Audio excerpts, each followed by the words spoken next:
Good evening, everyone. I'm Bondar JR, also known as the Silver Wolf, also simply known many times as Ron, and we are here to stream some eveonline. So, without further ado, let me get over here. I already got these guys out here doing some mining for their dailies. So, get the dailies wrapped up, and then I can kind of log one of them off and hopefully save some bandwidth. So, good to see you kicking, JKT, Jerry Can. Great to see you guys. Thanks for being here. I actually have the throne in here today. So I did bring it up into my office and trying to figure out where exactly I want the cushion to be. It's a little hard wood. So what's up, Jerry Can? Or Jerry Can. What's up, Jackson? Great to see you, buddy. Great to see you, buddy.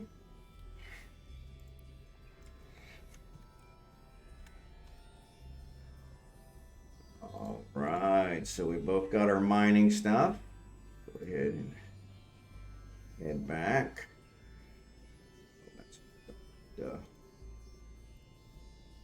Head him back. Rocking the wife beater shirt. Yeah. When in Rome, right? When in Rome. Yeah, I got out of the shower and I was sweating profusely before I got myself dried off. So I was like, okay, I'm gonna wear my tank top today. So not sure that it's gonna help, but plus, you never get a chance to see guns like this. I do not condone spousal violence. Yeah, actually, in my case, it would be her beating me. She's only 5'2", but she's got a mean streak. So yeah, I'm always been told don't pick fights I can't win, and that's one I can't win.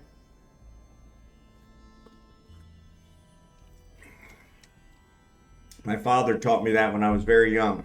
He said, you might be able to beat me. He was about 5'8". I was bigger than him since I was probably 15, 16. Well, taller than him. He was a heavy set guy, kind of like I am now. And I was always skinny as a kid. And he always told me if I wanted a shot at the title, I could go for it. He said, but one thing I want you to remember is you might be able to beat me, but I don't play fair. First time you go to sleep, I could never raise my hands to him. I was like, yeah, it's dad. I can't do that. But yeah, I remember my brothers going, kick his ass, kick his ass. Like, yeah, couldn't raise my hands to him. He raised his hands enough to me. You would have thought I could have, but just wasn't in me. And he was right. I got drunk. I was home from college one Easter weekend and went out with my friends and got really, really drunk. And came home and redecorated my mother's bathroom. And in fact, to the day they sold the house, there was a stain on the wallpaper. I did wine coolers and slow gin. Yeah. I don't know what I was thinking when I was younger, but yeah, wine coolers and slow gin, and yeah, it was quite the mess. And so yeah, he came in. I had to catch a train back to college. He wasn't driving me back, and came in at about 4 o'clock in the morning with a frying pan and a wooden spoon, and was like, "Get your rear end up and get out of my house." He was true to his word. You don't play fair.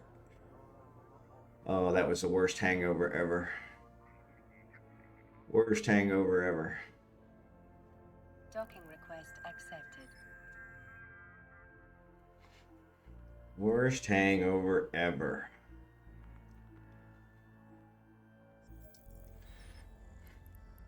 But yeah, not much of a gun show here. They're more like mini pistols. But yeah, when in room, it is super, super hot here. So I think today is going to be close to 100. Very close to 100. 99, something like that. So yeah, so I'm looking for any way to try and cut the heat a little bit. A little bit. Probably not much, but maybe just a little bit. So anyway, how is everyone? How was everyone's night or day? I guess night for you guys. Day for me. Actually, maybe it was day for you. It's night for me. Yeah, I don't know. I'm so confused. I am so confused. But I appreciate you guys all being here. I'm going to go take care of this mission, get the last little bit of my dailies, and then I'll probably log Kragan off. Save some bandwidth. I did make some more adjustments to my stream. I'm still not doing the 720. I haven't quite figured out how to do the 720, to be honest. So if this doesn't work, I'll have to try something else. But things were a little better yesterday. I actually set it to auto process, let Twitch set the settings.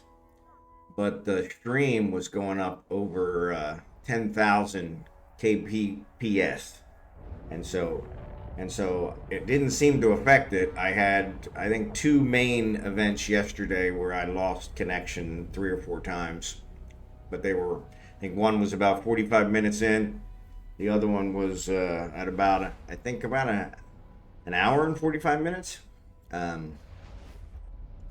But then after that, I didn't have a whole lot of problems. There were a couple other times that it kind of dropped off, but it never cut out again. So yeah, it was kind of weird.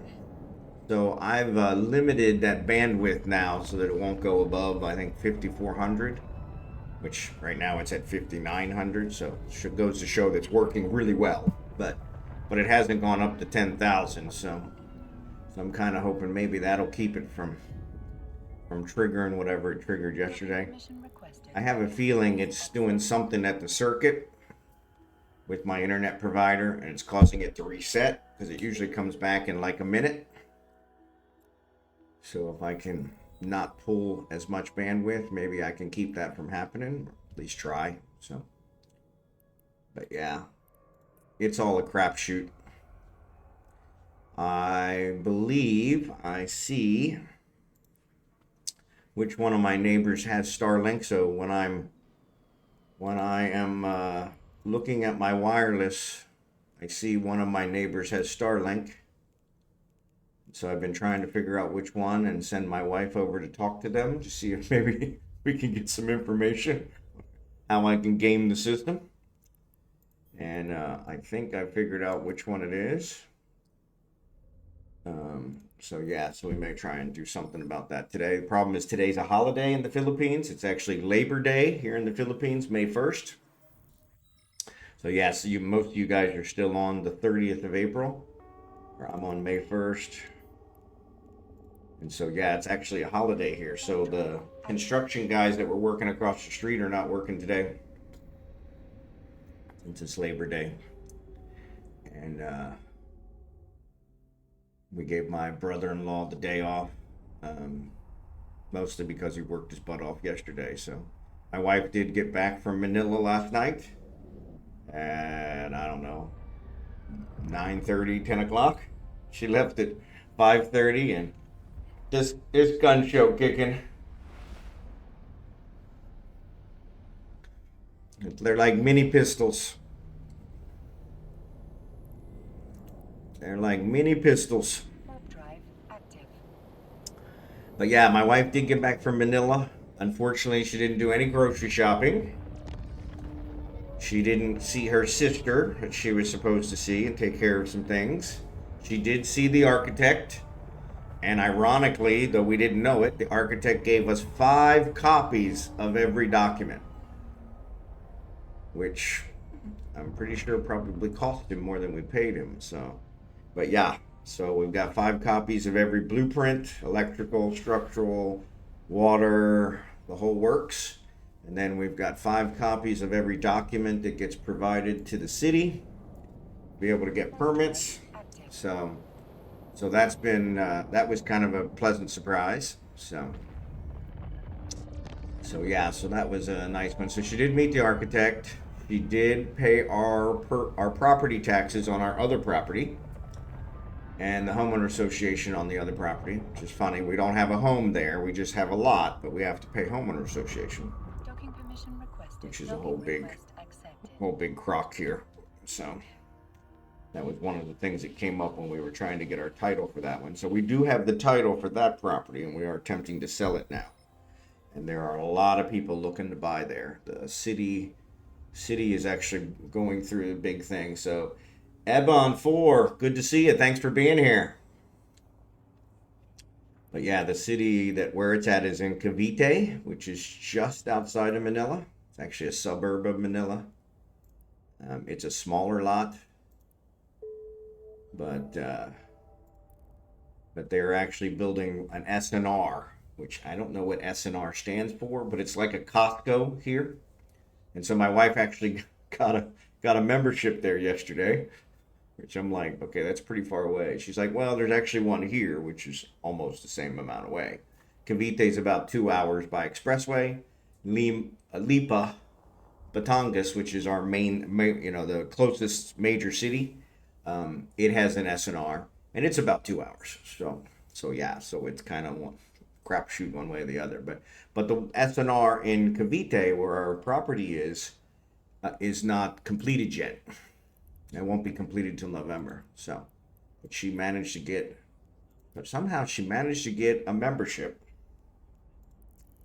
And it's like Costco, so it allows her to go to any of them. So we can go to Lipa, but the membership doesn't renew until that one actually is fully built. So our membership has started now, but we don't actually start the year membership until November. So it was kind of a good deal. So we got kind of a year and a half for a year. So, and the price for the membership to that one is 700 pesos, which is about $14.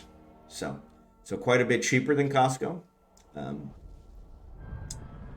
And so yeah, so we're pretty excited about that. But yeah, she had a whole list of things she was going to do. She was going to go see her sister. She was going to take care of the phone, see about getting a phone plan for her phone. She was going to maybe open a bank account. She didn't do any of that stuff.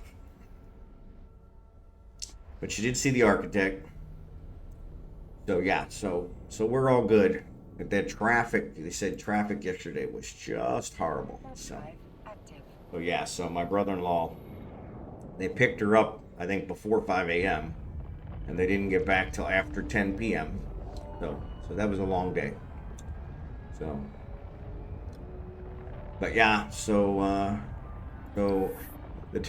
Abigail was very depressed all day yesterday. I was starting to worry about her that something was wrong. And then her mom got home, and then she perked right up. So I'm like, oh, okay. So your dad's just, chopped liver, okay? Mom's the one you really want to hang out with. So, of course, they're both in the bedroom now sleeping, since it's only 10 a.m. here. So, but yeah, so USA for the win. Good to see you this morning. But yeah, so she accomplished quite a few things. Not any of the things we were kind of hoping for. So, and we've got enough groceries to get through for the next several, probably for at least another week. So we'll have to schedule another trip, probably to Lipa. And maybe we'll check out the SNR. I can tell you guys what's there. So yeah, I've been told it's just like a Costco. So I was pretty sure I updated that. Let's try something.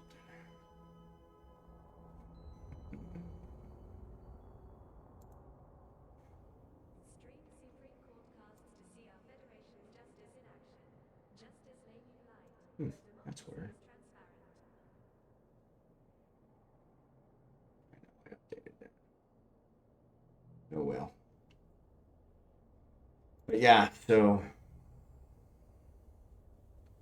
there we go. What country are you playing for now? So I'm in the Philippines now. Sorry, USA for the win. I'm in the Philippines now. I was originally in Kansas City.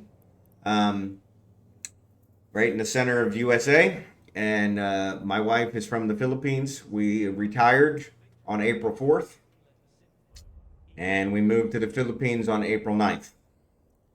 And we have retired and we're living here permanently. So yeah, it's 10 a.m. in the morning for me here on May 1st, where most of you guys are still on April 30th. So yeah, so I told some of my other friends this. If you guys ever want to take me up on this, you're welcome. But since I'm 13, 14 hours in the future, if you guys ever want to win the lottery, my only requirement is that you split it with me. But I'll give you the lottery numbers, and then you play the lottery numbers, you win, and you split it with me. All right. So since I'm in the thing, we originally lived in Lee Summit, which is south of Kansas City, and that's in Missouri. And then we moved to Kansas City, Kansas, which is on the Kansas deal. So, mercurydustin, good to see ya. vaidexx, good to see ya. Omega 23 Gamma, good to see ya. Back from the future, yeah. It's only like 13 hours, so I don't think it buys me a whole lot, but yeah. It was funny. I had several people at my church that I told that, and they were kind of like, yeah, never a dull moment. Sometimes, but yeah. So, Marty McFly, yeah, that was always one of my favorite movie series. Really a shame how I can't think of his name now, how he's deteriorated. So 13 seconds can be an eternity. That's true. Sometimes it makes all the difference, right? So, all right, so let's get our scanning ship out. We're going to see if we can get some more points here, because we are at 560. Not quite as far along as my buddy Jackson, but we're going to see what we can do here today. So, just got back from my New Jersey trip. Yeah, so they said you were traveling. So, Michael J. Fox. Thanks, USA, for the win. Yes, Michael J. Fox. What a fighter. Man, what a fighter. But yeah, it's kind of like the same with Bruce Willis. I mean, Bruce Willis has really deteriorated lately as well. And it's just kind of a shame that here we are in the 20th century and we still have items like this that still plague our population. So, yeah, Jackson is in the house, so he might have fallen asleep. He falls asleep quite a bit, but yes, he was here earlier. So, ooh, did I not pick up my? Looks like I might have lost some. Yeah, looks like I didn't pick up my my drone, my probes yesterday. Duh. What a moron. Never a dull moment. Let's check here, because surely I picked them up. No, I did not. Oh, you know what? I know what happened. I took everything out of my cargo, because I had a business. It's the Hollywood curse. There you go. Yeah, it seems like it. Well, and they live a pretty blessed life. So there's something to be said for that. But yeah, it's this day and age, I don't understand why we still have diabetes plaguing the United States. Why we still have, why cancer is still such a big scare, but a big problem, because with the pharmaceutical research we have in the United States, there's really, really no reason we shouldn't be able to cure some of this stuff. So I think mostly it's just they don't want to cure it. So, but that's a kind of a conspiracy theory that gets me in trouble sometimes. So, all right, let's see if my probes are sitting in here somewhere. Good God Almighty, I got a lot of crap. Okay, doesn't look like my probes are here.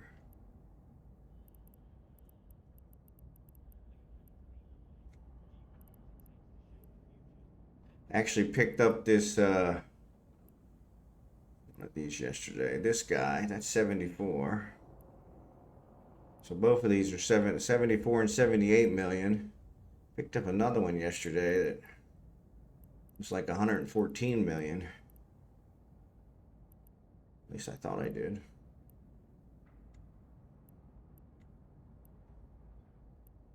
Yeah, I don't see my probes. So it would seem... Oh, there they are.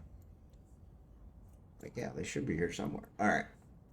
So cool beans. So let's get back out here. So more money and prolonging it. Yep, that's exactly it, Omega. I think that's exactly it.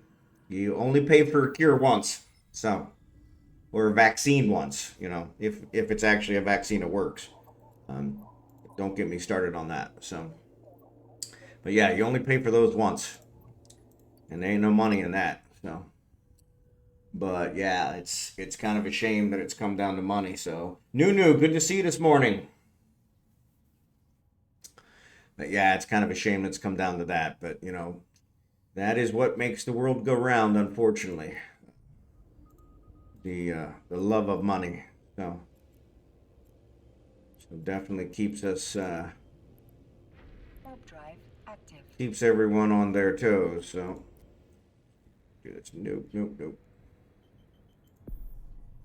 Yep. Nice try. Nice try. So, but yeah, so I'm pretty sure that if someone had cured cancer, they would have probably taken them out to make sure the cure didn't get out. So same with diabetes. I mean, what they're charging for insulin now is ridiculous. Oh, I saw one the other day where somebody was bashing the COVID vaccine, and they said, you know, everybody had to have it, and so because it was life saving, and they said okay, and that's why it was free, and everybody had to have it. And they said, okay, well, if it's life saving, why is insulin not free, and you know, why is cancer drugs not free? You know, I think that's the problem.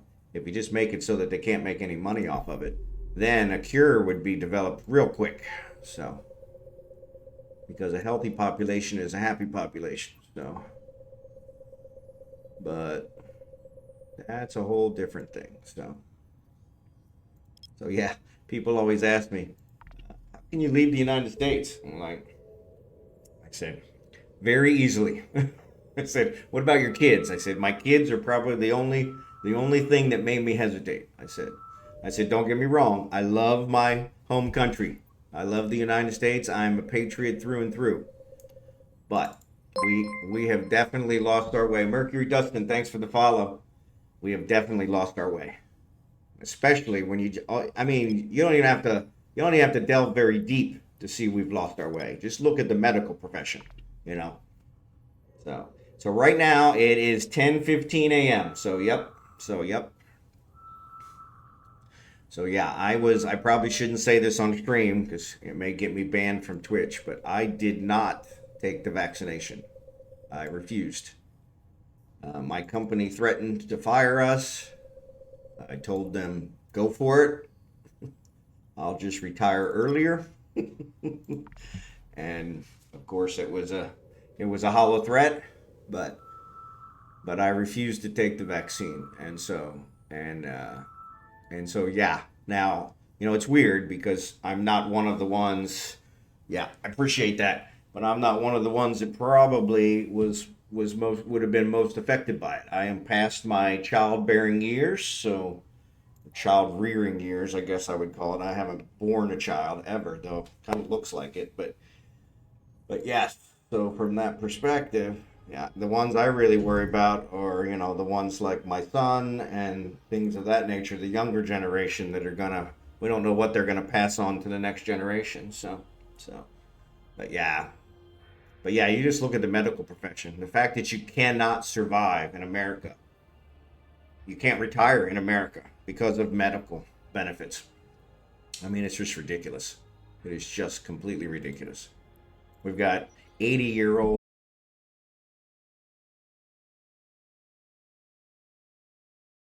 And voila, he was gone. And so stream is choppy. Sorry. All right, looks like it leveled out. Eve +8. So yeah. So StreetCornerBecky, good to see ya. Fixed. Thanks, StreetCornerBecky. but yeah, it was very weird because it didn't make any sense whatsoever. So, and I had actually two. One was he was like a 29-year-old, and just ridiculous. 'Cause I'm sorry, you know. Only thing that should be killing 29-year-olds is car accidents. So, which they do it quite a bit already. So they don't need any help. Warp drive But yeah, active. contract MR sent. Thanks, JKT. Appreciate it. But yeah, so yeah, he was 29, and that was the only thing they could figure out. They called it a heart attack, which heart attack at 29. So the other one, like I said, the other guy, I rode when I lived in Lee Summit, Missouri. I rode the bus into Kansas City. So where I worked was in Kansas City, Missouri proper, and so I rode the bus into Kansas City every day. And I ended up meeting several people that I became very good friends with because I'm on the bus every day. And so yeah, so these two guys were both people that I knew from the bus. So once we moved to Kansas City, Kansas, I didn't have to ride the bus anymore. I was 10 minutes from my office. But I still, because they were such good friends, I still had lunch with them all the time and that kind of stuff. And yeah, and it was pretty devastating. So yeah, the one, like I said, he had a respiratory problem prior to COVID that he had lived with for over 10 years, had never had any problems. And then after the vaccine, he was gone. And then, like I said, the other one was a 29-year-old, and they called it a heart attack. And I was pretty furious, pretty furious. I mean, poor guy, wife, young child, you know. I mean, thank God he at least had life insurance, but still, that doesn't replace a father in a child's life. So that helps out financially, but it really doesn't cover anything else. So yeah, so that was pretty ridiculous. So yeah, same cases here. Yeah. So yeah, but yeah, it was ridiculous. So yeah, but I refused, and my wife was a little worried. Her company did not require us to take the vaccine, thank God. She actually had to go in the office every day. I actually was able to work from home, which was one of the reasons why my company really couldn't force me to take it. And yeah, but I'm the breadwinner, of course. And so yeah, so her company made her come in every day. But they had her company. They took their temperature every day. Wouldn't let them in if they had if they had any kind of a temperature. It was pretty ridiculous, and they pressured them to take the vaccine. But and she was like, "Okay, I'll take it." I was like, "Nope, we're not taking it."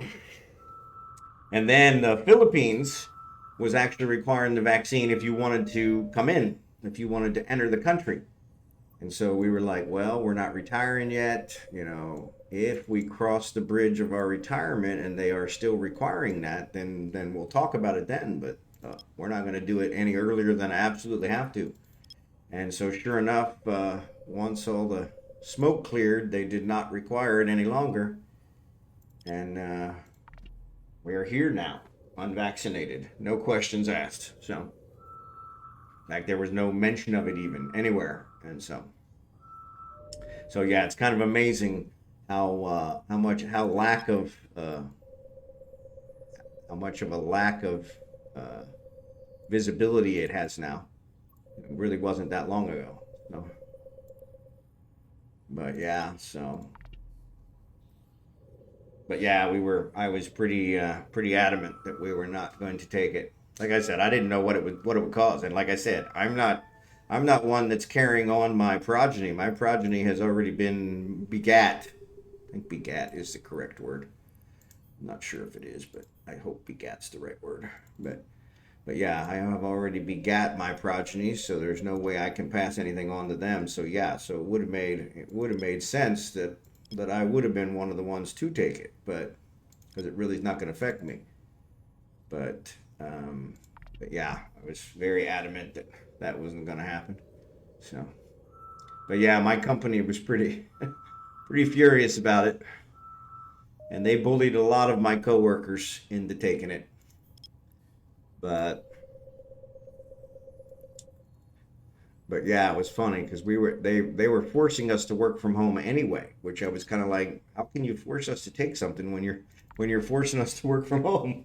So, but yeah, it is a big topic. And like you say, a lot of people have left it or forgot about it. Well, and I think a lot of people have tried to brush it under the rug because it's obvious now that the whole thing was I mean, I hate to say a scam, but not necessarily a hoax.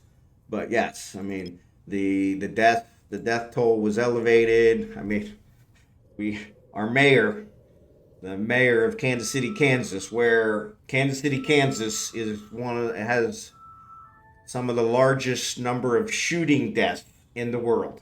Okay, it's usually not even publicized because we got a lot of druggies and police officers, and so yeah, there's just a lot of shooting deaths. And our mayor came on and said that he had a concern because there were. He said in the past month, and this was years and years ago, but he said in the past month there have been 15 labeled COVID cases, COVID deaths, where when reevaluated, it was found that they all died from lead poisoning. He said, if you know what I mean. And so yeah, so they had been shot, of course, but they labeled it as COVID to escalate the numbers. And he said, so yeah, there's a definite problem here. And this guy wasn't, it was KCK, so it was pretty corrupt city already. So he wasn't the most upstanding guy in the world, and he came out and was like, yeah, hey, there's something wrong here. And because they're labeling a lot of these as COVID deaths when it's obvious these guys were shot. And so, Kickin, welcome back. Hate those work issues. You need to keep work from interfering with your gaming. What's up, Dark Slider? Good to see you. But yeah, it was kind of ridiculous. But he's like, yeah, he says, I don't know if you guys are getting my drift here, but he said these guys all died from lead poisoning. And he said, which is a pretty common thing here in our fair city, which, like I said, we have the largest. I think at one point we had the largest number of shooting deaths in the world, and he did manage to get some of that under control, and I don't know if they just quit publicizing it. Legomaniax, good to see you. If you died from anything during COVID, it was a COVID death. Exactly. That was just how they labeled it. And and that takes a whole lot of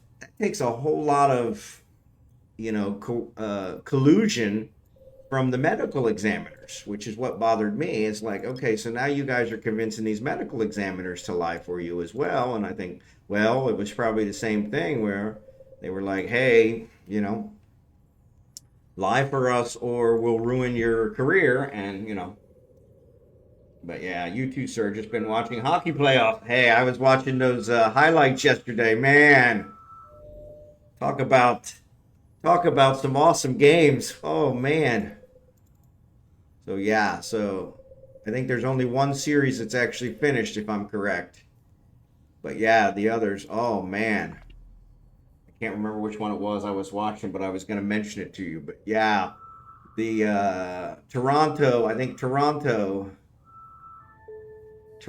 was, I might have been Toronto. I think Toronto was up. No, it wasn't Toronto. It was somebody else. Somebody was up by like 3 goals, and then the other team came back, I think, and won it. And it was like, holy cow, to keep the series alive, which I thought was fantastic. So yeah, they were facing elimination. So there's a relic site, but it's not our relic site. So we're gonna look around some more. So. But yes, kicking Jackson. Omega was also looking for Jackson, but he somehow disappeared. So Jackson can't count. He probably fell asleep. So Ottawa keeps hanging around. Yeah, so that might have been the one. Yeah, I think it was Ottawa. Yeah, Toronto was ahead, and I think they were ahead by like 3 goals, and then Ottawa came back and won, and I was like, damn, that's gotta hurt. And that Toronto goalie, oh my goodness, he was stopping everything. But yeah, it was pretty. I was, like I said, when I was watching the highlights. The highlights is the best thing. I mean, that way I don't have to watch the whole game. I don't have the 2 to 3 hours to watch the games. It was about 3.5 now, I guess, because they're 20 minutes. So yeah, so that would be 1 hour. So yeah, it's probably close to 2, a little over 2, depending on if it goes to overtime or not. But I think yeah, there was 2 of them went to overtime, which was pretty cool. So that was nice. Been like that the last few years. Toronto will dominate regular season and fall back down there at the playoff. Yep, makes sense. I mean, when it comes to hockey, the Canadians have pretty much invented it. So it's not surprising. They are Warp drive they active. are the epitome of hockey. It's kind of. I grew up in as many of you know, I grew up in Pennsylvania, just outside of Philadelphia, a little place called Coatesville, Pennsylvania, old steel mining town, which is now known for its drugs. All the steel mines have closed, but we were big hockey people, and so yeah, it was yeah, Canadians. Yeah, we idolized the Canadians because they were like, yeah, when it came to hockey, they were the pros. They were the pros. I'm pretty sure that's where hockey originated, was in Canada. So, but yeah. But yeah, sorry, Omega. Jackson was here. I swear. I don't know where he went, but as usual, he's on the East Coast, so he tends to check out a little early because he doesn't sleep much. He kind of overdoes himself on the sleep, and so Jets and Blues are on now. Game 5 with series tied. Cool, cool, cool. Yeah, I'd like to see the Blues pull it out, but then again, the Blues were actually in the Stanley Cup here a couple years ago and choked on it. So I almost went to one of those games since they were the closest professional hockey we have in Kansas City. But I think they wanted like $300 for a ticket, and my wife definitely wasn't going to go, which was fine with me. She's not a hockey fan, but yeah, $300 for a ticket for one game was a little high. So, but yes, hopefully the Blues will pull it off. Give them another shot. Give them another shot. Winnipeg's no pushover, so. But yeah, so hopefully they can get another shot at it. Keep it home. No. But yeah. Ooh, maybe we got a relic site. Yesterday we were really lucky. We found quite a few. I don't know if it's just timing or what. But we actually did really well. I know Dark Slider was also checking and he didn't have the same luck, so I don't know if it was the area or what. But that is a reckoning site, so we will take it. Now, what's the chance somebody's already in it? Let's find out. Let's find out. There are only 5 people here, but there were only 2 signatures, so it's a good bet. I did bring my throne up, so I had to adjust the camera because I'm sitting a little higher. So Winnipeg star goalie was a bit shaky in the last couple games, though. So who knows what will happen? Yeah. Well, and the Blues could always use a little bit of help. So nobody here, and there's 4. Oh, awesome sauce. This is awesome. All right, let's save location.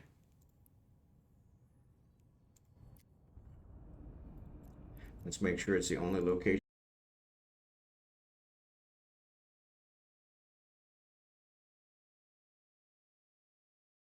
It's kind of my fault. So actually, I think I have one I can build. So probably should have did that. So. But yeah, hindsight's always 20/20. So all right. Was only having trouble with the level 3s. So wasn't too bad.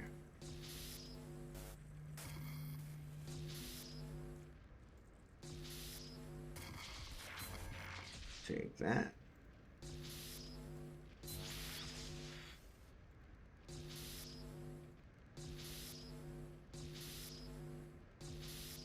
That's weird. 3. There we go. There she is. Miss America. Alright, loot these guys. Already at 11 million. Boom! Love it. Love it. Alright, let's claim this one. And then let's warp out to this guy.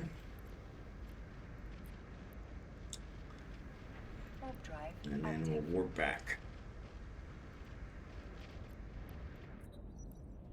Actually, I probably should check now that I'm... Yep, still 11 million. All right, so the probes weren't that expensive. I have an MTU that I use sometimes, and I have it in my cargo when I pick it up, and it's like I think it's worth 11 million, and I'm like, oh, I'm doing really well. I got 11 million.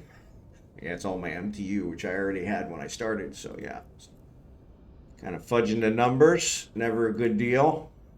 Oh. Warp drive active.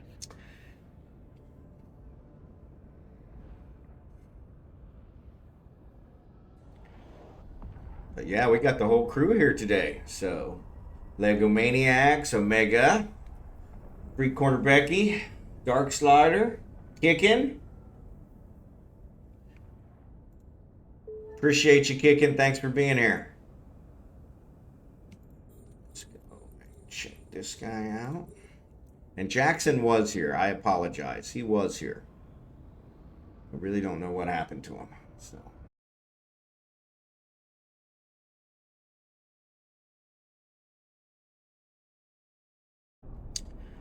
Alright, so let's start hacking. Yeah, there it goes. Man, that was a big delay.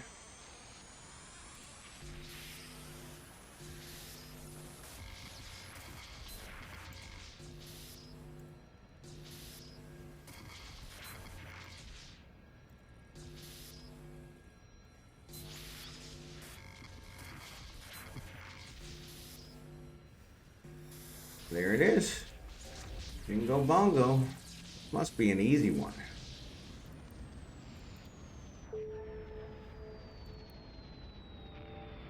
All right.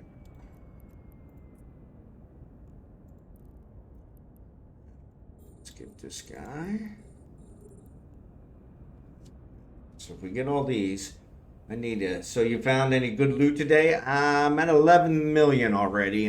This is my first site, so I don't know about good, but better than average. So I need to get an auto refresh on your stream like every 60 seconds. Sorry about that. It has been, since I moved to the Philippines, it has been really acting up. My internet is quite a bit less than what I'm used to. And so that has been, that's been a little frustrating. But I am on the waiting list for Starlink, which is kind of probably going to be my solution. I'm hoping.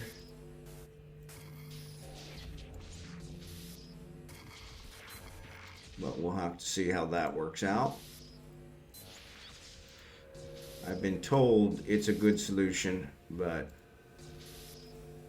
a lot of that comes down to who you ask. So, I do have a neighbor here that has Starlink, and I haven't talked to them yet, but that's kind of my plan here in the next couple days. Try and track them down, and because I'm not sure exactly who it is, to be honest.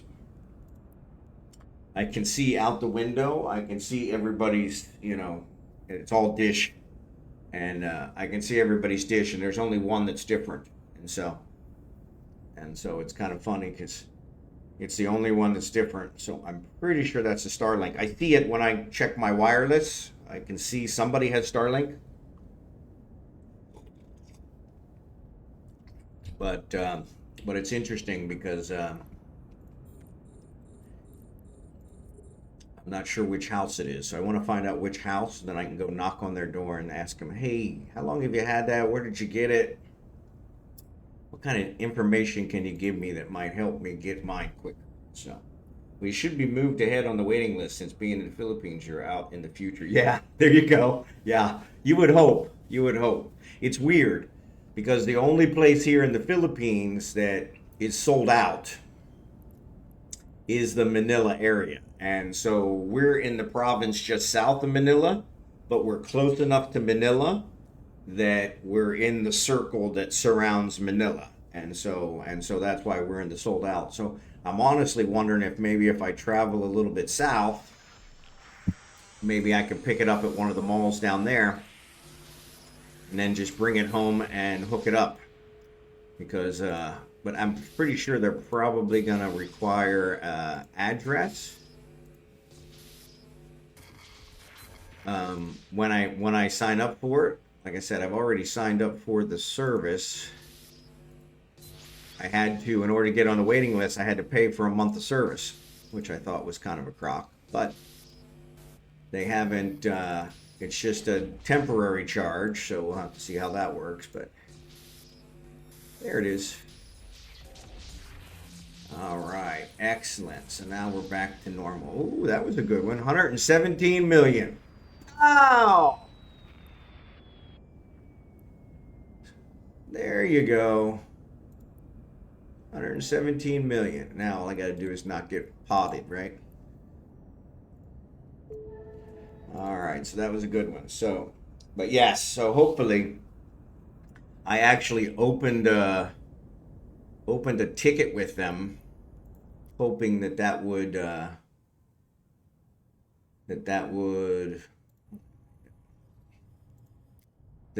maybe, kick it into gear, and they'd say, "Oh, we didn't realize it was you. Here, let us send you a box," And no, it was a form letter reply that I got to my ticket that pretty much said, "Sorry, your area is sold out. We'll get to you sometime. We'll send you an email when we get to you. Quit bothering us." I was like, damn it. It was worth a try, right? So, but yeah, so now, like I said, one of my neighbors had, and when I look out across the rooftops, I can see the one dish is different than all the others. Which one is different? The Sesame Street game. Which one is different? Do you know? So yeah, so now I just gotta. I think it's one street over, and so unfortunately, if an American comes and knocks on their door, it's probably gonna freak them out. So I'm gonna have to try and get my wife to do it. So because everybody here speaks English, they're just not comfortable speaking English. So if I show up, they're gonna clam up pretty quick. There was perfect example. So there was a guy that drives a tricycle that was visiting my neighbor next door. And so my wife and I were taking a walk, and he saw me. He's like, "Hey, blah, blah, blah." And I said, I think we were taking a walk at night. I said, "Magandang gabi," which is good night, good evening. And so he's like, "Oh, you speak Tagalog," and he's and so he started going on. I was like, "Whoa, whoa, whoa." And so then he said something in English, and I kind of started talking in English, and he was like, "Whoa, whoa, whoa, whoa, you're giving me a nosebleed."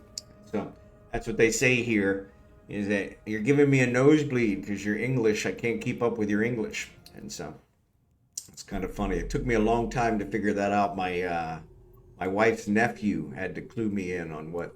I said, "Everybody keeps telling me I'm giving them a nosebleed." He's like, "Yeah, it's because you're talking English and they can't keep up with you." And I'm like, "How's that a nosebleed?" They're like, "Yeah, that's how they describe it." I'm like, oh, because I was trying to figure out how am I giving him a nosebleed. So that is a funny phrase, and it was like, but he's like, yeah, that's what it means. Because as soon as they say some English words, which ironically Tagalog has a lot of English words. As soon as they say some English words, I'm like, okay, jump on it. And they're like, no, slow down. So, but he was pretty funny. Most people avoid me because they just don't know what to say. Where he was a different type where he was pretty outgoing. But yeah, not a headache, a nosebleed, right? A nosebleed. Which I was kind of like, what did I do? How did I give you a nosebleed? And so yeah, it was one of those. It's like, man, I don't want to give you a nosebleed. I'm sorry, I didn't punch you. I didn't do nothing. So yeah, once he clued me on what that meant, I went, oh, okay, now I understand. And so yeah, it was pretty funny. But But yeah, so that's what he was like, you're giving me a nosebleed. I was like, oh, sorry about that. And so, yeah, so it was pretty funny. But yeah, never a dull moment, you know. All right, so that was a combat site. Reckoning combat site. I haven't done any combat sites. It may be one I'll have to try here one of these days. All right, so let's see who's next. All right, Haley's one jump. Anatel is where we're at. Bear Eye is where we came from. Moen, that's four signatures. Let's jump to that one. Warp drive active. But yeah, nosebleed. But as he said, oh, you're giving me a nosebleed. So I kind of laughed. So he's like, okay, so you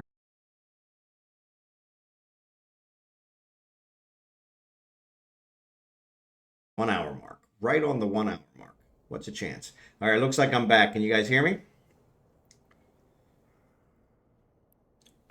And of course, one I didn't want to drop is the one that dropped. That's okay. All right, thanks, Kickin. Thanks, Dark Slider. Yeah, so I.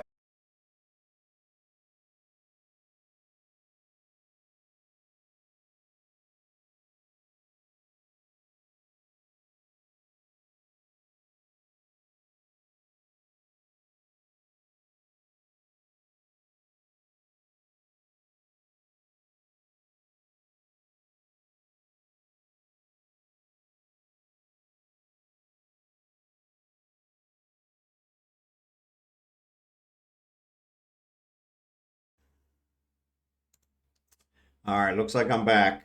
Can you guys hear me? Sorry, this is getting old.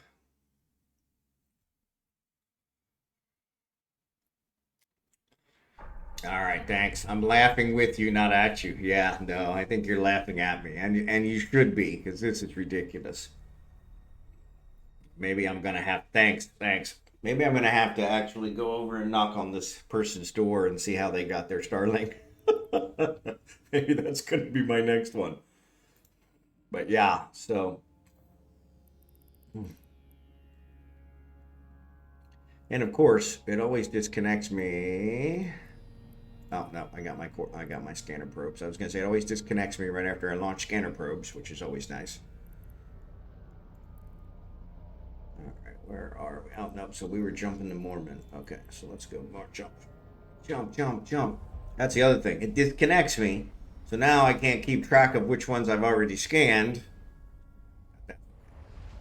I may duplicate a couple. It'll be fine, right?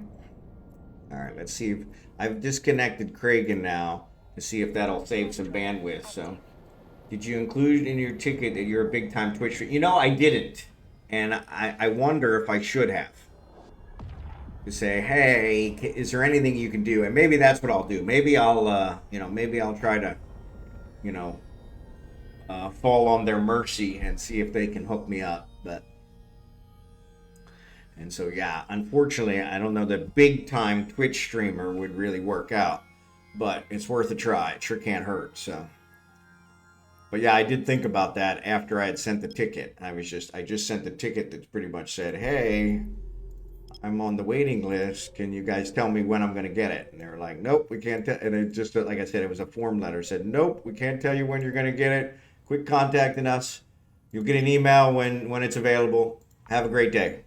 And so, #1 Eve online stream in the Philippines. Yeah, I don't even know if that's correct. I think Swear T is a Filipino streamer, and so, and I'm pretty sure he has more people than I have at the moment. So, which is funny because his is usually just a gate camp one. So, but which really says how much quality my stream has. If a gate camp stream has beaten me, so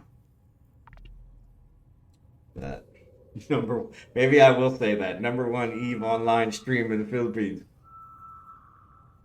I mean, it's kind of it's like those advertisements you see on television. They always say number one provider in Missouri, and it's like how can they be the #1 provider of Missouri? Blah. And it's like nobody ever checks that. And there's no way to prove it or disprove it. So they just say whatever you want. So sorry, ads are on. I think most of you are. think most of you subscribed though, since Keegan and Jackson were going on a subscription spree the other day, so. But yeah, I didn't think about throwing myself on their mercy and seeing if that would work, because that might have actually made a difference. And maybe I'll try that again. Like I said, I was looking because we're pretty much on the border. If you look in the Filipino map, in the island map, the circle that shows sold out is literally just right below us, ends right below us. So I'm wondering if I just drive a little bit south, find a mall that's south of us, and my brother-in-law drive us down there, that maybe I could actually pick up some of it and get it. Like I said, normally I think they're going to ask for an address, but I could probably make something up. So what I heard is in the malls you can actually pick up the box. And so, in the case of those, that they don't need to send it to me at that point. So that would really negate the address. I could give them a fake address and get the box, get it home, put it on the roof, and then I'm in like Flynn. So, but yeah, hard to say if that would truly work. It was kind of right up there with the original one was I was going to buy it in America and bring it to the Philippines with me. I was just going to buy another suitcase and ship it to the Philippines with me. But no one at Starlink could confirm for me if it worked, if it was the same, same setup, same device between America and the Philippines. And so, but it's also a lot cheaper here. So, looks like everything's a lot cheaper here. So buying in America would have really kind of would have been a pocketbook hit, which was fine. I could have lived with that. It would have been worth it. And that may be another option that I still do. So problem is having it shipped here would be oof. Buy it for one of my family members, maybe my son, and have him ship it to me. So yeah, can't imagine what that would cost. Like I said, I think it's $500 in America for the kit, and then it would probably cost me a couple $100 to have it shipped here. So even on a non-overnight one would probably be pretty expensive. So yeah, so I don't know. That may be something I'll be looking into, but if I can't find any other option here, I want to try and exhaust all the options here, see what I can get away with. So.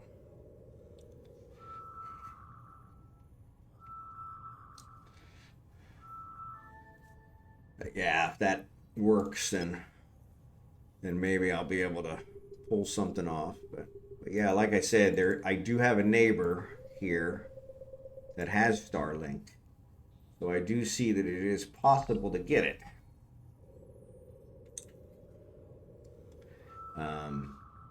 Just a matter of they may have had it for 4 or 5 years for all I know. Rumbling Serpentis, damn it. So it's not even one of the right relic sites. So why does it say there's two? Oh, that's stupid.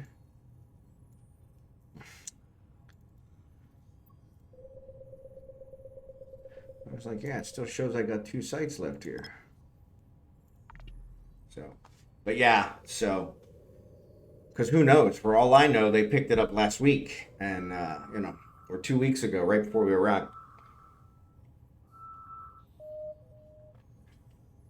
They'll tell me, hey, go to the mall. They'll sell you the box, and you're good to go. So one of the vloggers that I watch, he lives in the north, and they are not sold out. But he said that he actually saw it in his mall, and he was talking about buying it. And so, because that was another option, and I was kind of like, well, maybe. Now we have to take a plane to get to him, but even then, that would be worth it. He goes, go get it, and then bring it back here. Because I think once you have the kit, you'll connect to the network once you plug it in and get it going. So because I think they have to accommodate anybody that moves or, you know, that has it and then moves. So they're just trying not to overload the network. So little old me, I'm not going to overload the network. So if everybody did that, then it would probably be a problem. But yeah, probably little old me could get away with it. So, which is what I was kind of hoping when I opened a ticket with them, but that didn't work. Let's go on. But yeah, so that's kind of that's the next plan, is to try and get the Starlink. So the worst part is Jackson's online. Jackson, you back in the stream? I see you just connected to Eve. Omega's here. He was looking for you. You're like a celebrity. No. But yeah, so there's no guarantee that the Starlink's going to solve my problem, because I don't know if it's, like I said, if I'm just resetting the circuit or what. There is one more level that I can go up with the PLDT, which is what I have now. I don't know what PLDT stands for, unfortunately. I think it's Philippine something data transfer.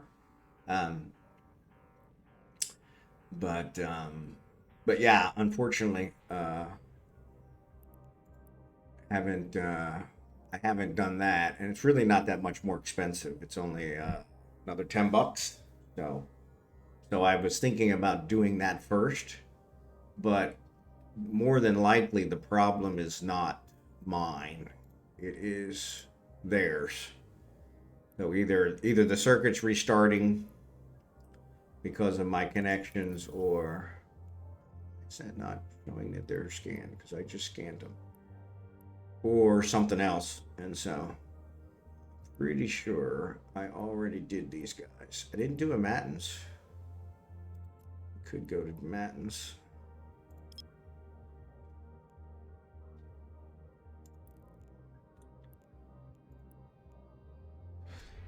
So yeah, but I figured I'd exhaust all my options here before I look at something in America and try and go that route. So, oh, man, this chair is really hard. So for those of you that didn't know, I brought the throne that my wife had made for me. I brought it up to my office today, so that's why I'm sitting a little higher. I had to adjust the camera. But yeah, it is a hardwood chair that she made. It looks like kind of a Game of Thrones chair. And it's a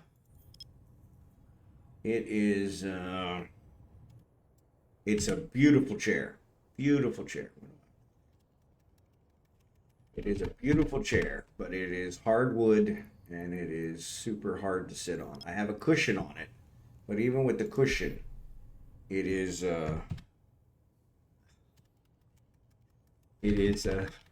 causing my rear end some discomfort. So yeah, so I'm pretty sure I've already scanned these down, but I'm going to go ahead and scan them down anyway. So yes, I have the chair. Oh no, my gaming chair hasn't come yet. It probably won't come till either the end of May or early June is what I'm expecting. I think we sent it the last week of March, so it usually takes 2 months. So that would be the last week of May, you know. And then if there's any kind of delays trying to get it off the ship or get it delivered out here to the province, then, you know, look at another week. But yeah, so far that hasn't arrived. So, and I'm really not expecting it for at least another several weeks. So, but yeah, that's okay.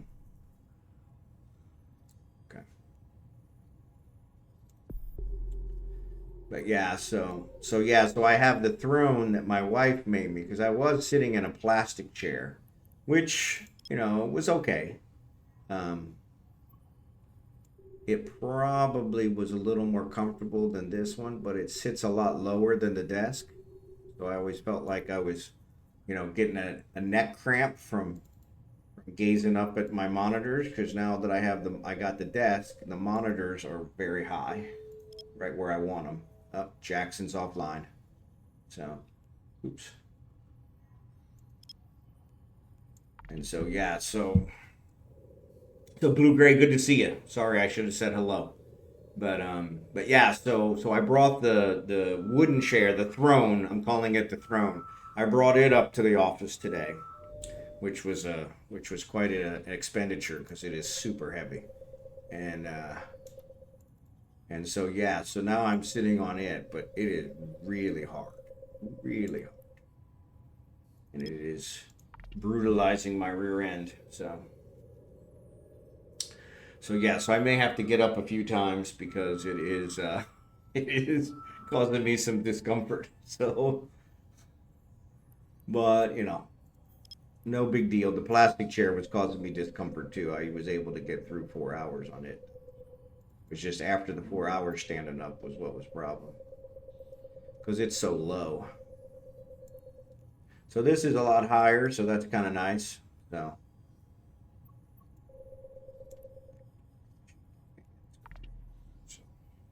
maybe just fold up some extra. I thought about that, but then the problem is that would probably make me even higher. So, because right now it actually, I do have the exact clearance I need with the desk, which is kind of nice.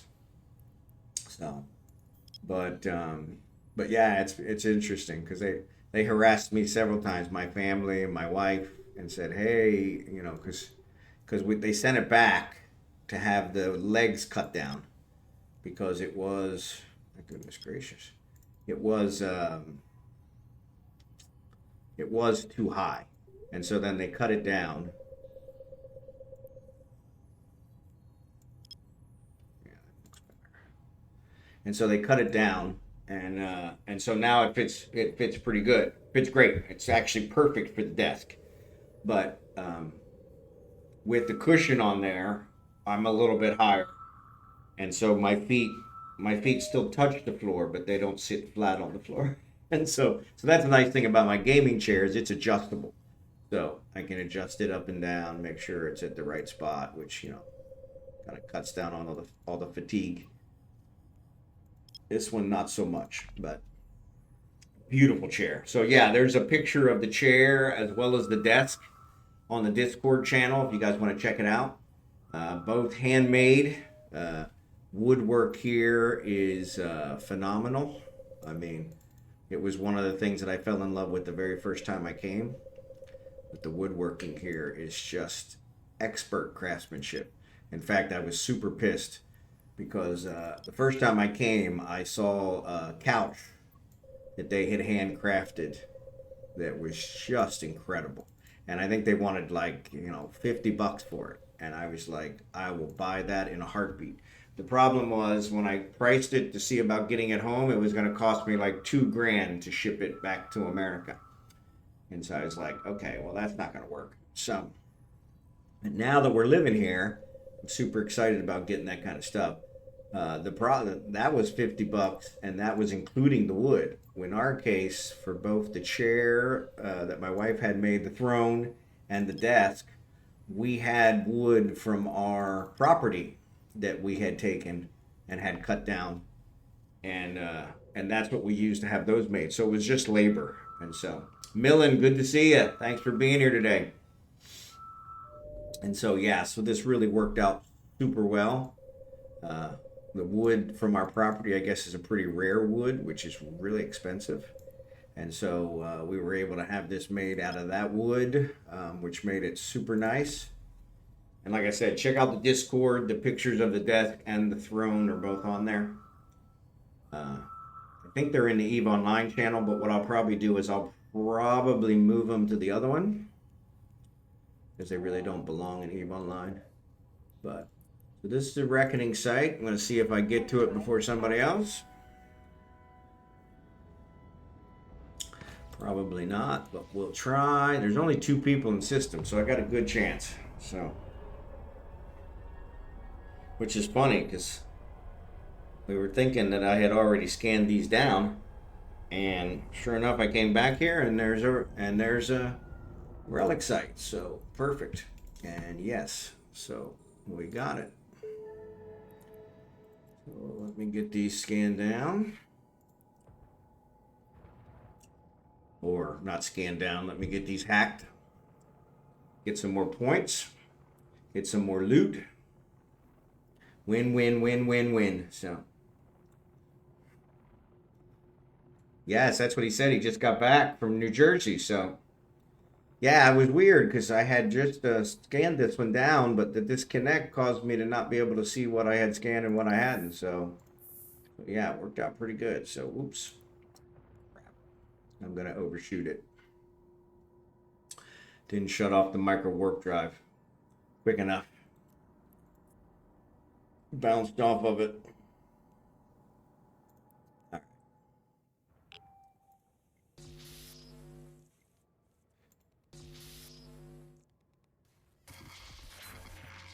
Take that.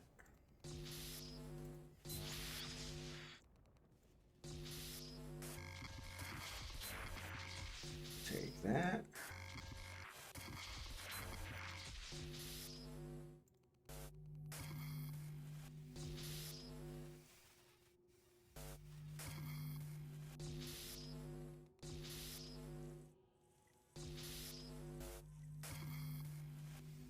All right, you guys win. Killing me. There it is. All right, so only 210,000, so not gonna make me rich on that one. But we're already at 129 million, so good day already, even if I don't get any more. So this one, approach this one, the warp drive. I'm also BM under the safe. The letters of SIGs I ignore, so I don't have to rescan them when I disconnect. Yeah, well, I've been disconnecting a lot because of my internet, and so I probably should do the same, but I haven't done that.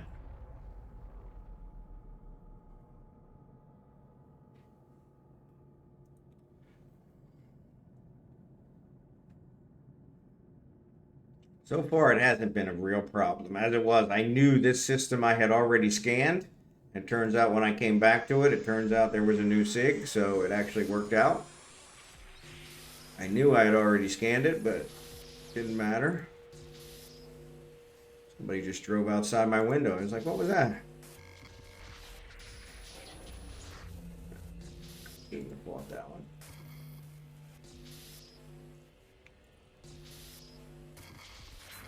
I'll take that. I can use that.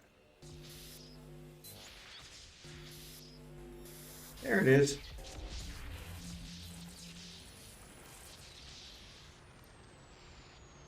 $418,000. Gonna make me rich. That's okay.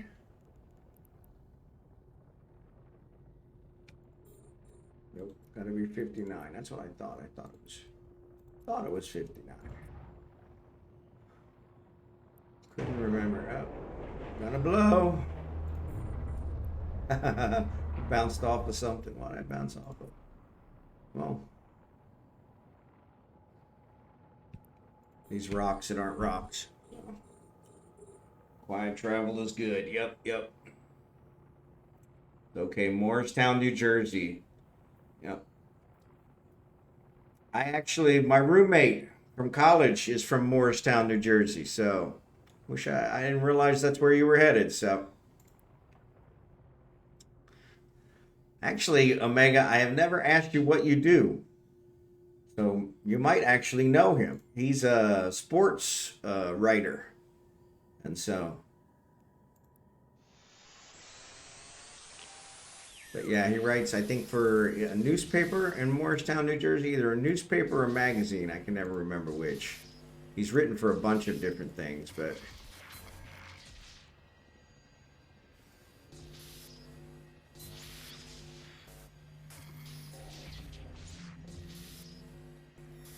there she is. Full beans. 590,000. Yep, that one didn't make me rich. That was only like $1.5 million for the whole thing. So the work was grueling. Yeah, there you go. Yeah, so yeah, he's a sports writer, and so He lives in Morristown, New Jersey, and writes for, I think he writes for a newspaper. Like I said, it's either a newspaper or magazine in Morristown. So, but I went to a small state school in Pennsylvania, school called Lock Haven University. Very few people have heard of it. It's a teacher school. I didn't go to be a teacher, but yeah, he actually paid out of state rates to go to Lock Haven, but it was cheaper than him attending any of the uh, any of the New Jersey schools. So it's one of the many offices we have around the world. I'm not familiar with him, so yeah, yeah, but yeah, but yeah, I was like, I haven't heard Morristown very many times. I've been there several times to visit him, and so yeah, when you said Morristown, I was like, wow, that's kind of a blast from the past. Wasn't it? I apologize. I wasn't assuming you know everybody. So you're an IT engineer working for a global insurance company. Cool, cool, cool. Yeah, like I said, he's in the sport game. So all right, let's jump to this one. Mormon we just Warp did. drive active. It's not showing me that I know him, but probably because I lost it. But we have two offices there. Wow, that's cool. So is it I've been there several times, but I didn't really think it was that big. But I guess it's bigger than I thought.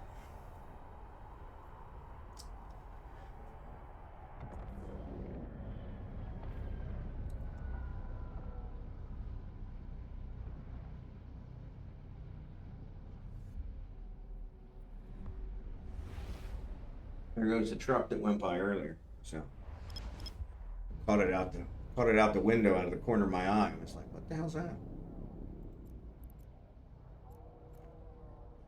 Let's warp to here. Actually, I probably should have checked just to see if these were. Warp drive Nope, there are active. new signatures.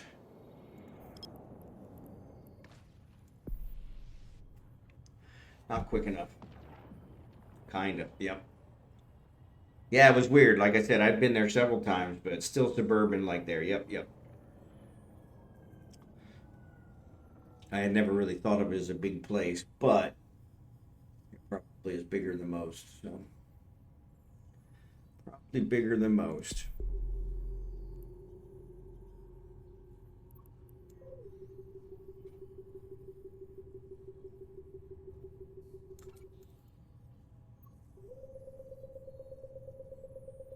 But that's pretty cool. You guys got two offices there, so sounds like a definitely a pretty global company. So do you have offices overseas as well?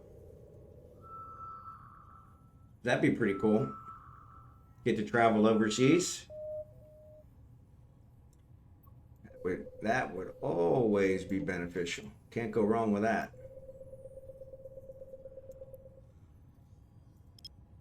Can't go wrong with that. Get some free international travel, some free airline miles. That always works. Two different business units. Yeah, yeah, yeah. Worldwide. Excellent, excellent. So have you been able to travel internationally with them, or is that like a different department than yours?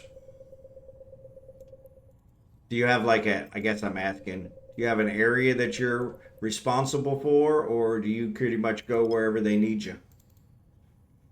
A specialist.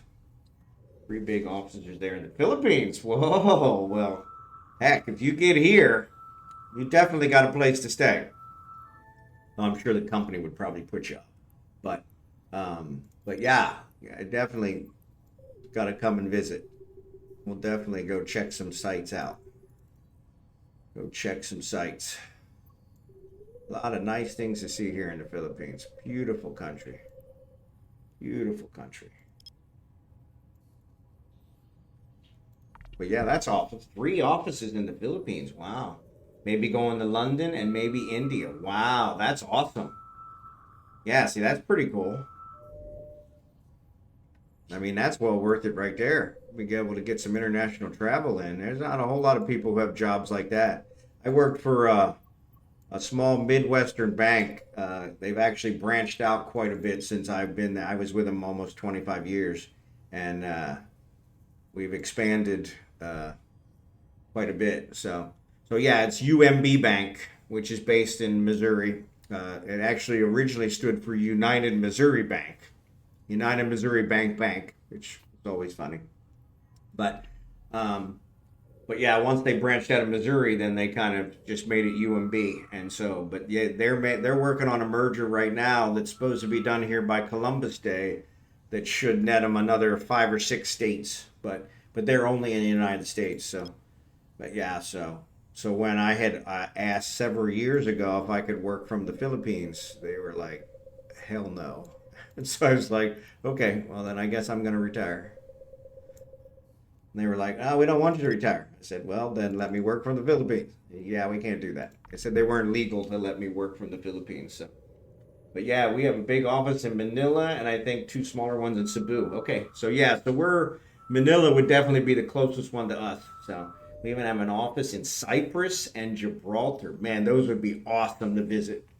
Man, that's pretty cool. That's pretty cool. So yeah, that's pretty awesome. And you must be one of their go-to guys if they send you all over the place. So that's pretty good. Somebody they can count on. That's awesome. So Cyprus and Gibraltar, that's pretty cool. Yeah.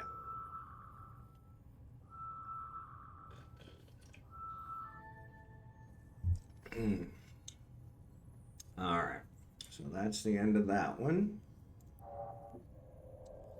Reload. Let's see who's next. Come on. I don't know why my clicks are not going through as well.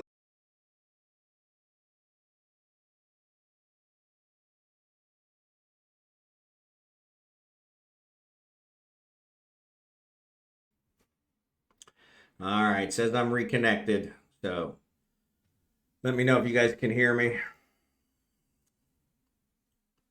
Of course, Eve crapped out. Eve craps out before the other one does. So Sydney, Melbourne, Hong Kong, UK, EU, Canada, US, and the home office is in the tax shelter known as Bermuda. Awesome. I love Bermuda. Loved Bermuda. That was where we took our first cruise, was to Bermuda. And yeah, that was really nice. So can you guys hear me? It actually dropped me again. So my fantastic internet. Yep. So can you guys hear me? You guys hear me? Okay, I see the microphone shows I'm working. So let me know if you guys can hear me.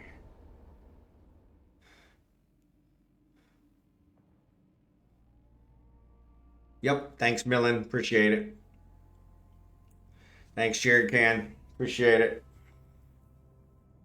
Yeah, nothing like it crapping out on me. So yeah, so that's pretty cool. Now, how many of those places, Omega, have you been to?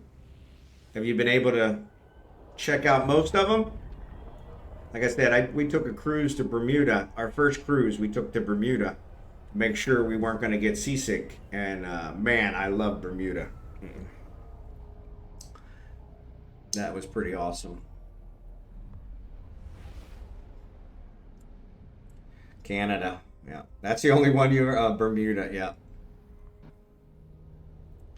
Yeah, see, Bermuda would be super cool. Oh crap, it's gonna show that I didn't scan these because I was just here.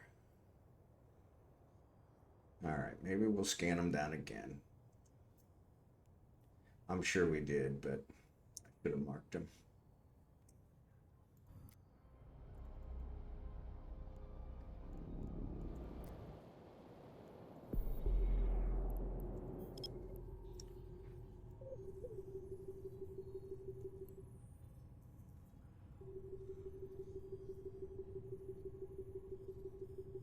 Come on.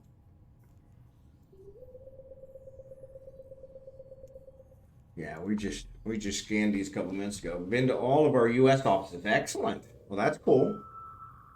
And then Canada. That's not a. I always enjoyed Canada. like I said, I'm a big hockey fan though, so Canada was always kind of a given. I actually, it's been over 20 years, but about, yeah, probably 25 years ago, I went to Thunder Bay, Ontario, and did dog sledding up in Canada, and it was an awesome experience. If you guys get the chance, yeah.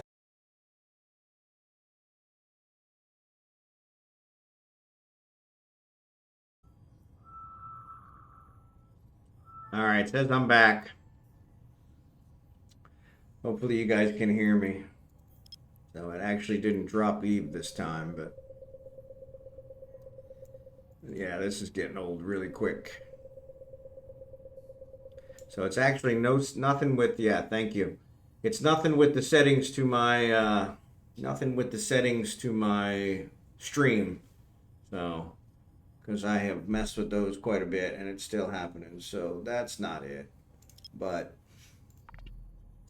yeah, we'll figure something out. Like I said, I think it's my provider. I just think they're not as reliable. They're not reliable enough for streaming. So, but Toronto, two Toronto, one Montreal. Yep.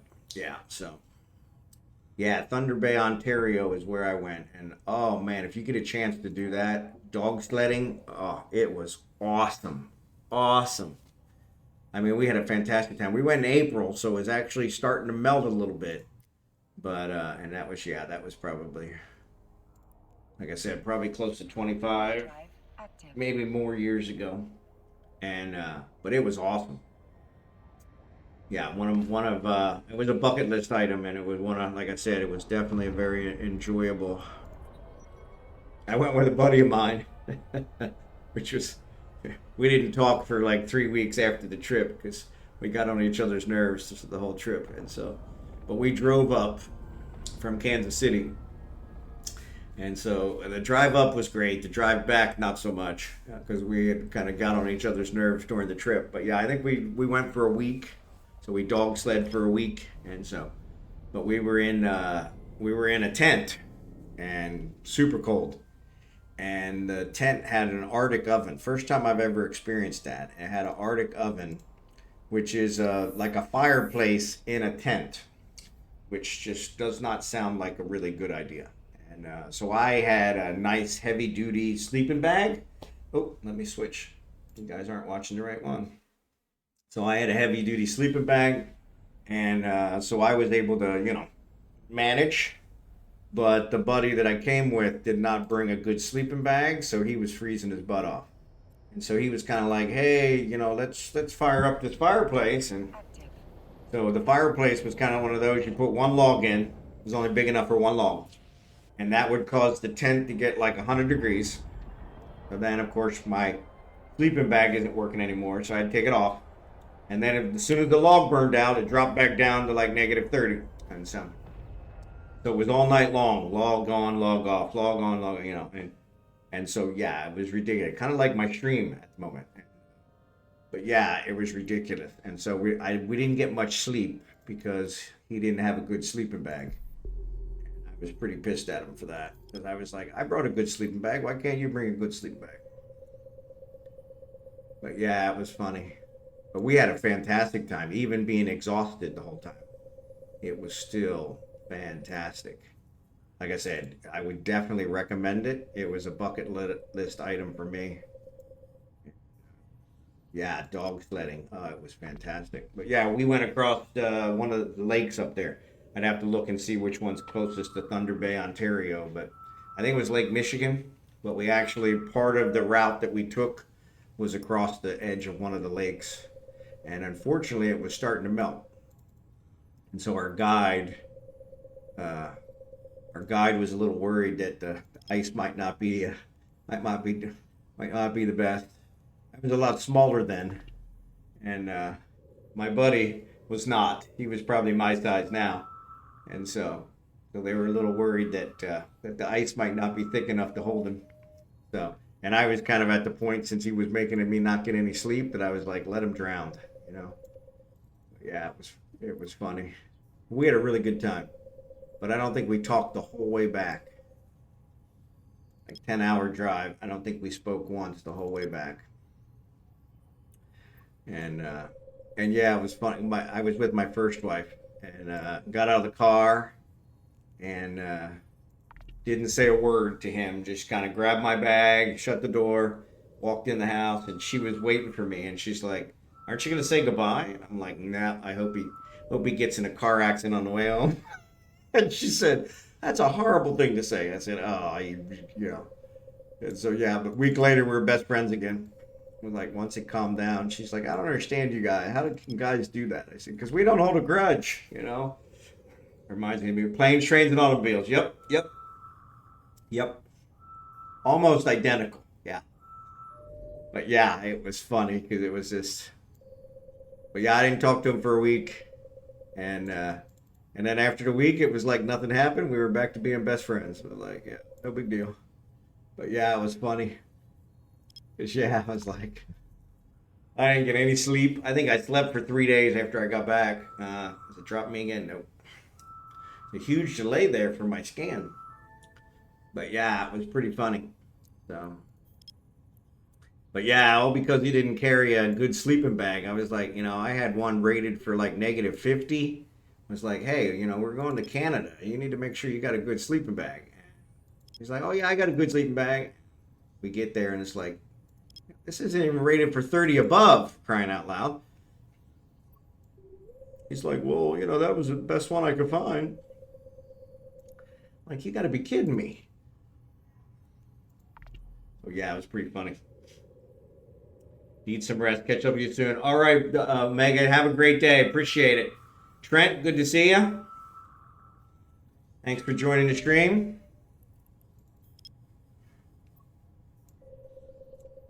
But yeah, I remember that. But like I said, the dog sledding was awesome. Just be careful which friends you go with because you might not be friends after the trip, or at least for a week after the trip. But yeah, my wife, my first wife, she was kind of like, I don't understand you guys. Because when women hold a grudge, they hold a grudge for years. I'm like, yeah, the guy pissed me off for a week. I gave it a week to calm down and get over it, and now we're best friends again. I'm not gonna hold a grudge over it. It's not worth holding a grudge. She's like, yeah, I don't understand you guys. I said, that's because you're a woman. You're not gonna understand us. Leave it be. It's like my wife, my current wife. She gets so upset with me sometimes over the stupidest things. I mean, go figure, right? Drive. But as I've told her, I'm like, yeah, it ain't a big deal. Even when I get mad at her, I'm mad at her for like 15 minutes because I realize after 15 minutes, it's just not worth it. Number one, I have never yet in 18 years won a single argument because even if I win, I don't win. All right, kind of like my dad said. We were talking about that earlier. I don't fight fair. She definitely doesn't fight fair. So even if I win, she's not going to acknowledge that I won. So he was an idiot. He knows he was an idiot. I know that he knows he was an idiot. Yep. We don't need to say anything. It's over, done with. Time to, yep. Just let it pass. Not a problem. But yeah, it was funny. But yeah, my wife, that's not it. My wife, she will stay mad at me for days over the stupidest thing. And I tell her, I said, I bet you don't even know why you're mad at me. She's like, you know what? That doesn't matter. I'm like, yeah, it does. It matters a lot. Because if you don't know why you're mad at me, then there's really no reason to be mad at me. But yeah, she's funny. Okay, you guys are starting to piss me off now. Oh, come on.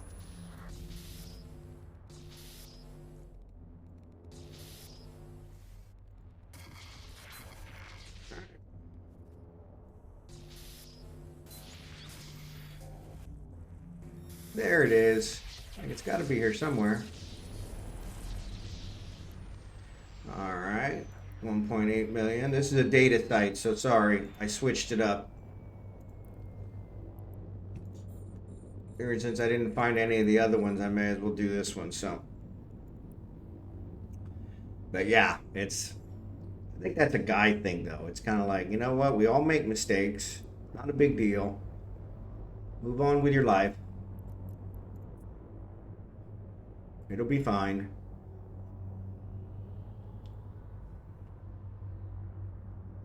Yeah. She holds a grudge forever. Like I told her, I said, you don't even remember why you're mad at me. It doesn't matter. I just know I'm mad at you. Sorry. You don't remember why you're mad at me? Then that's just stupid. Now you're calling, that's what she said. Now you're calling me stupid? Now I know why I'm mad at you. Yeah, well, that's a good reason to be mad at me. But not the other one.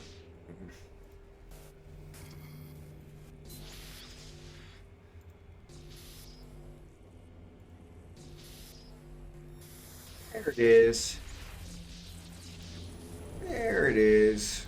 This must be a level 1. I didn't even check what level it was.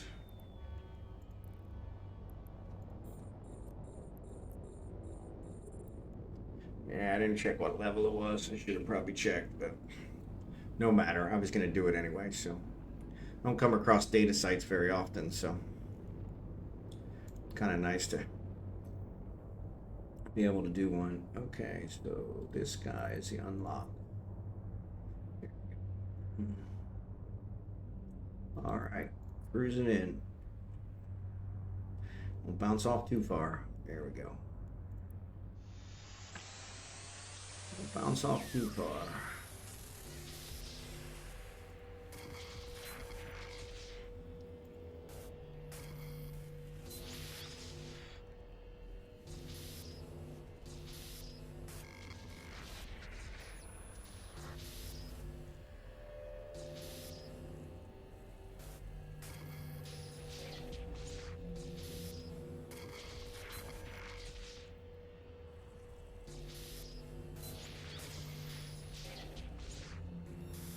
There it is.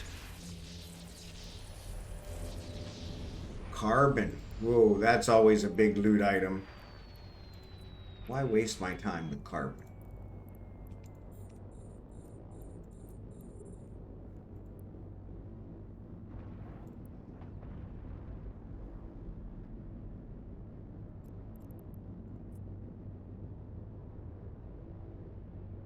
What's funny is sometimes level 1 sites are really good, like 10 million. Yeah, see, that wouldn't be too bad. And I have had a couple of those. But yeah, the level 1 sites I usually... It's more for practice.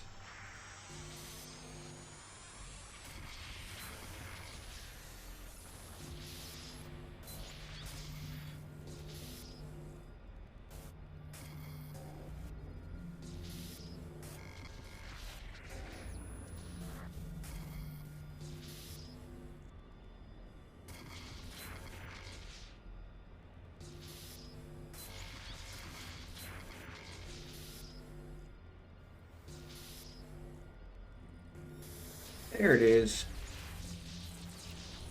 Alright. Yeah, 2.9 million. That's not bad.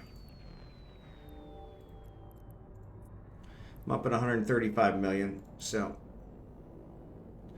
Now the big thing is making sure I don't get potted, you know. Let's push off of this guy. Push off of this guy. See what else we can find. No more sites here. So who's next? Oh, you know what? Let me, so I didn't do the one. I need to sell something, right? Manufacture items sold. So let me go ahead and dock. There's a place here to dock. This guy. All right. Let's sell this item. I have a couple manufactured items here, so I'll sell one of those.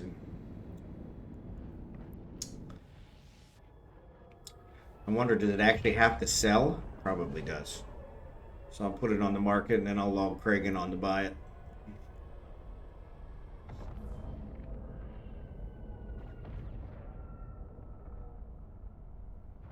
Docking request accepted. See what we got in here. Yeah, because I still have that manufactured reckoning item sold. Which should start over the mining chain again, I think. Which is kind of funny. Alright, so sell this item. Of course it is. Of course it is. Of course it is. Of course it is. No market at the player controlled POS. That's why it's called a POS. So we'll sell it from here. Active.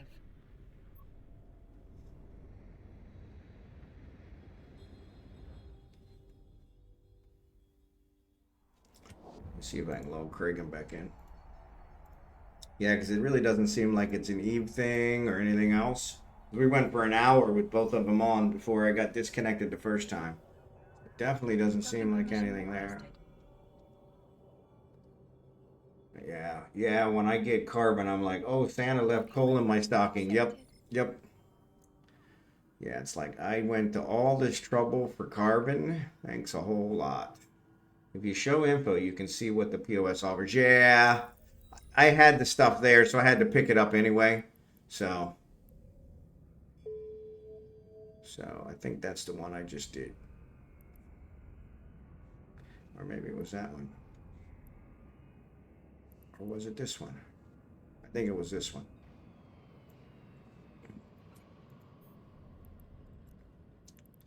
Sell. Right. Immediate. Nobody's buying. A day. 70,000. Sell. Okay. And then I'll log on.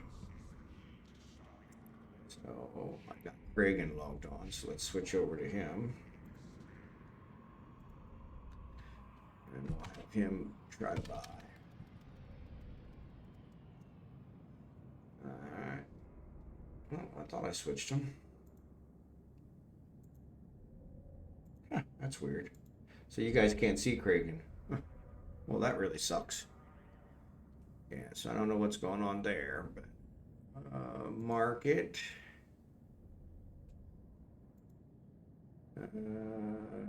I know it's in a Mattins. Let's do resonance. Resonator.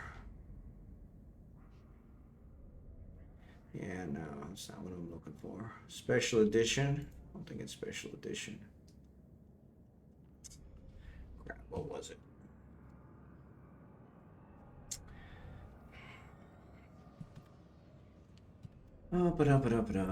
Let's look here and let's go to market orders.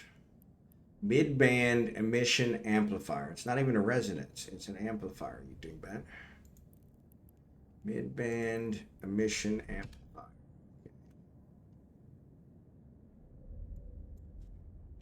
Mid-band emission amplifier. Bingo bongo. There's the only one for sale. Let's place a buy order. Place a buy order. I want to buy it. Buy this. Buy. Voila. We can log them all.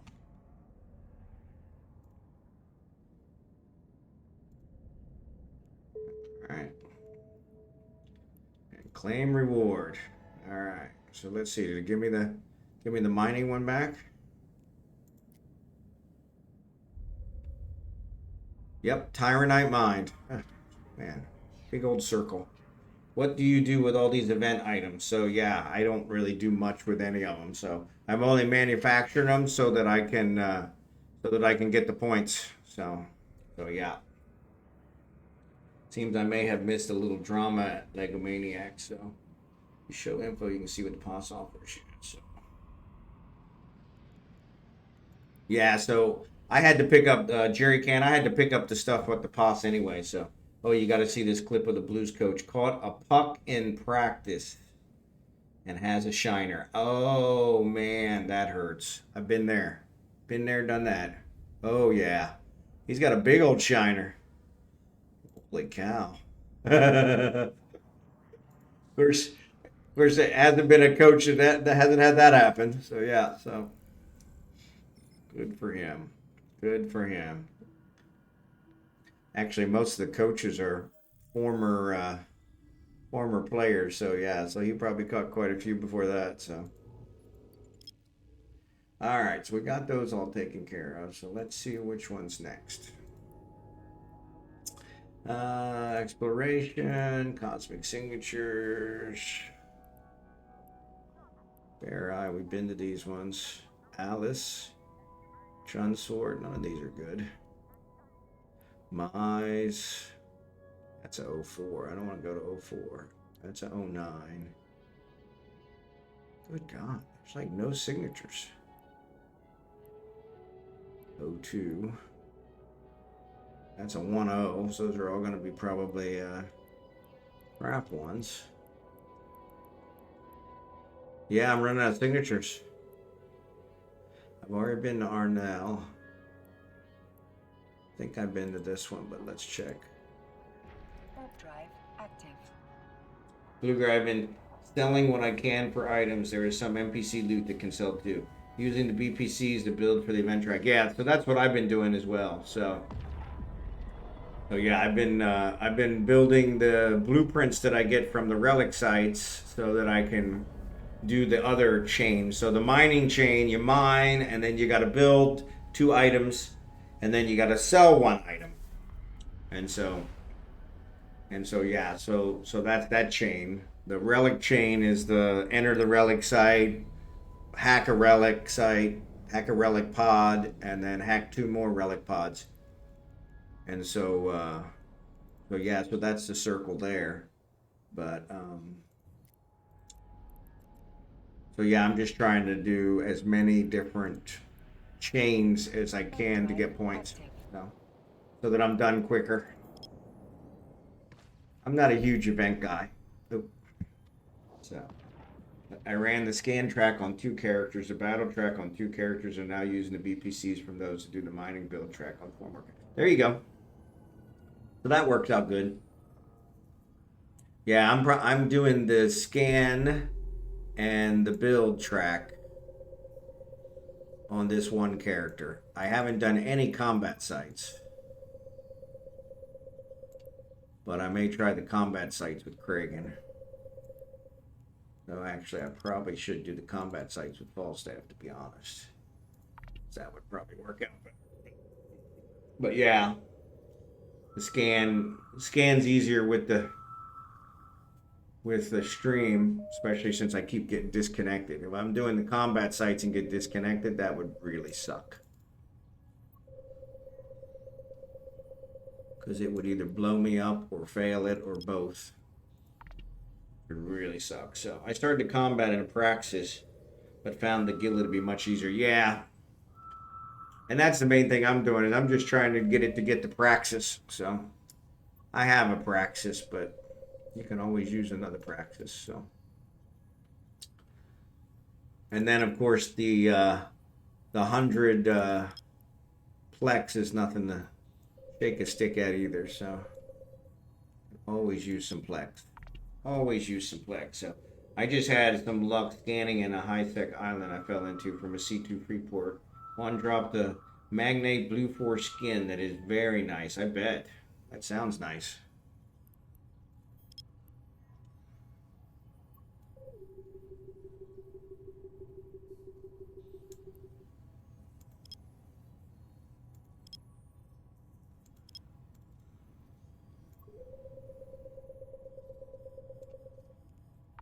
Yeah, high-sec island, that'd be pretty good. So, yeah, so the plex is what I'm shooting for. The plex, and then once you get the plex, you may as well get the praxis. So many items that don't seem related to anything without a description. Yeah, there are a lot of items.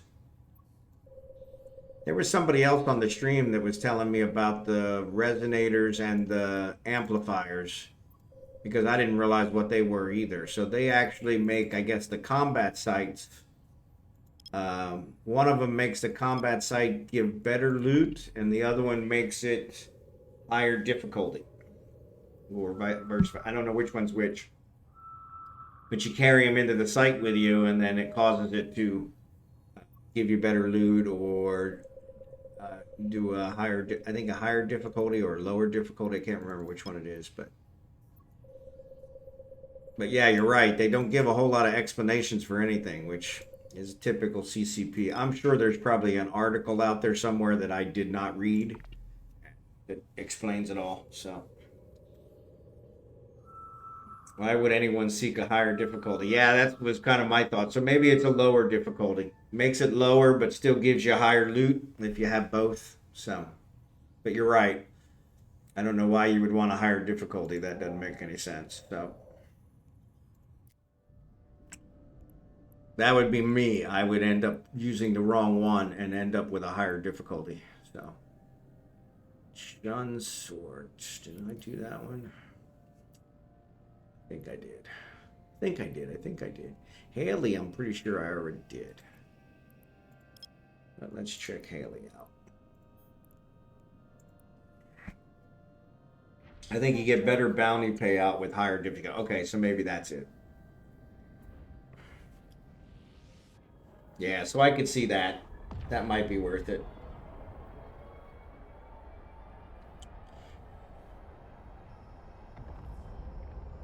Yeah, because the bounties, lower difficulty and higher loot makes sense. Or yes, the bounty. Yep, yep.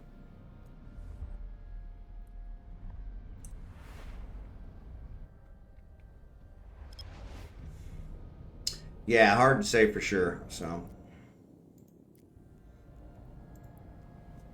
but yeah. But yeah, I made one of each. I made a filament and I made a that amplifier that I just sold, just so that I could complete the manufacture chain. And then of course it told me I had to sell one of them, which was like, come on.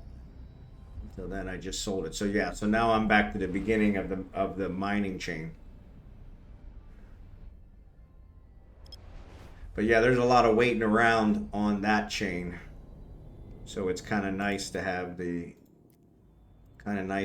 other one. So because while I'm waiting around on that chain, I can always scan some stuff down.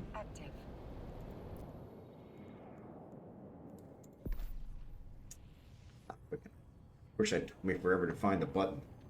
The selling is easy. You can buy your own order. Yeah. Oh, I didn't think about that. I didn't think about that. I bought it with one of my alts, but yeah, I didn't think about that.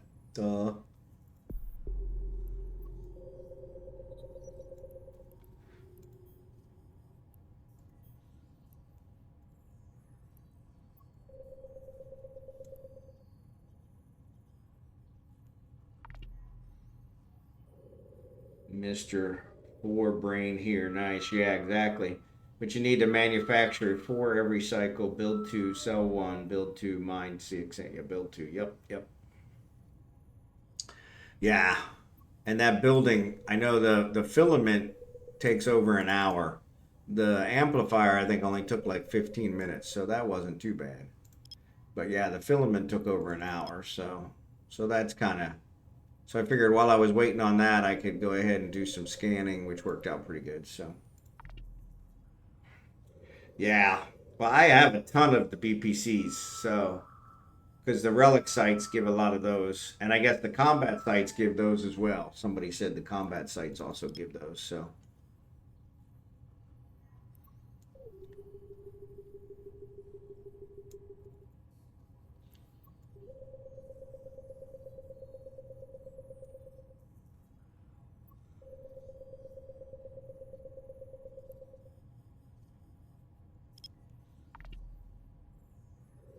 But yeah, sorry, ads are on. Looks like Lego's the only one that's not subbed. Sorry, Lego. All right, that's a wormhole. I don't care about it.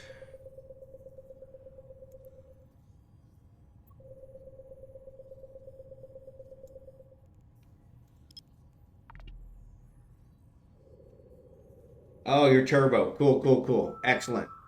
Even better. Even better. That way you get sub for everybody without having to renew your sub every month. So is a turbo, is that monthly as well? I've always wondered that. I think it probably is. Because otherwise Twitch would be losing money if you just paid for it once. Okay, makes sense. But yeah, you figure if you're going to sub, I think, 2 people, then the turbo's worth it. So yeah, I have my Prime sub, and I usually use that on a Narcos. Because it won't let me use it on myself, which I think is a crock. I'd like to sub to myself. Respin Moon down. Good to see you. Fill your manufacturer slots with them in counts after you have that delivered. Then just deliver what you need. Ah, that's a good point. I didn't think about that. Thank you for that. That's an awesome one. Yeah, that works. Yeah, I figured there was a workaround somewhere. There always is. There always is. So thank you for that, Respin. Appreciate it. Yeah, because I've got a bunch of blueprints. So, and thanks for the follow. Appreciate it. All right, there's a reckoning site. So let's go ahead and pick these up. And let's warp to this baby. Warp drive active. All right, 12 people here. So somebody else might already be in this one. But yeah, thanks for the follow, Respin, and thanks for the advice. That's an excellent idea. Yeah, I have a ton of the ore. All right, excellent. There isn't anybody here. I thought for sure somebody would be here.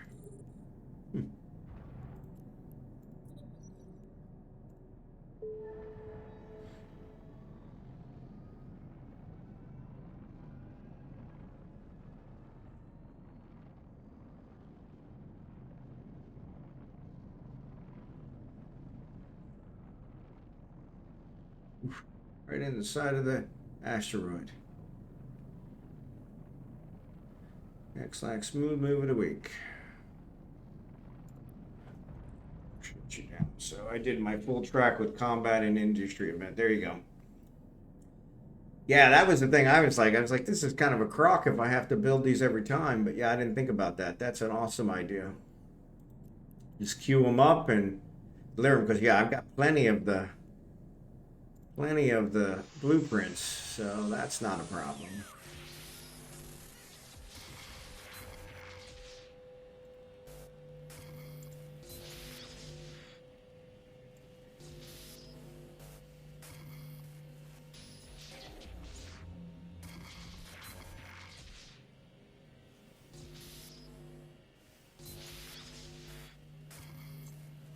Killing me.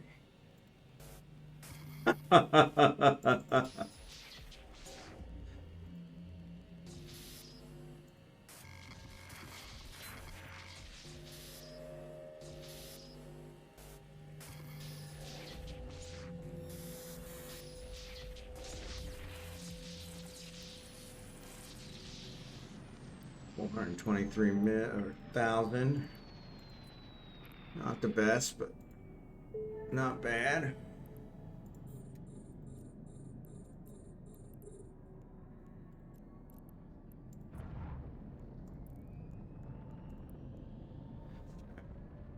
HogginHowe, good to see you. Thanks for being here, Nick. Good to see you. Nick's one of my former co-workers. Him and Drakborn both worked with me at the bank. So now he's jealous because I'm living the dream. Super retired. I know you're retired, but I feel like you'd enjoy knowing we are testing hierarchies and roles tomorrow in QA. There you go. Yeah. That sounds like I'm interested to hear how that testing goes. So if it goes well, then it'll all be worth it. But I'll be shocked if it goes well.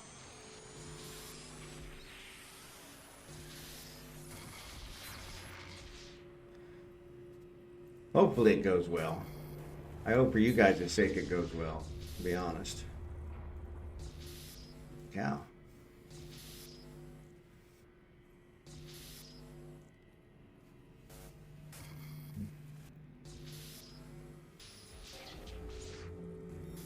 There it is.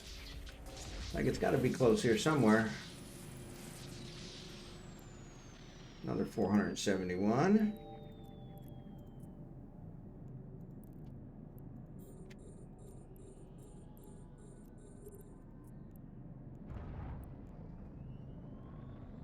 According to you, it will break. So that's what we're expecting. Yeah, I'm pretty sure it's going to break. But we'll see. I've been wrong before. I think at least once. My first wife comes to mind as at least the one that everybody can prove. So, other than that, I'm not sure you can prove any of the others. So.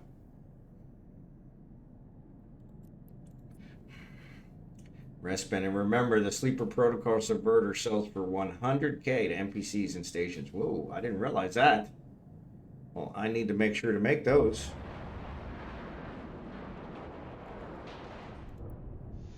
I did not know that. Thanks for that, Respin.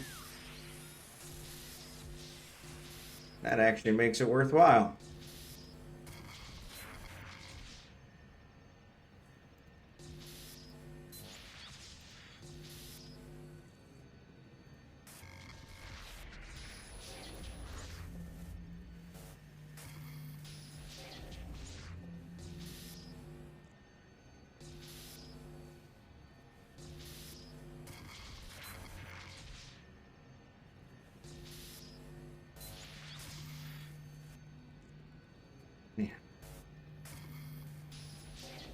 Gonna be here somewhere. There it is.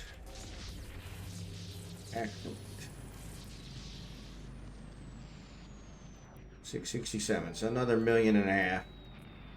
Not the best, but I can live with it. And it got me a bunch of points. So, it's a drop. Oh, it's a drop. Okay. Is it a blueprint drop or is it the actual subverter drop?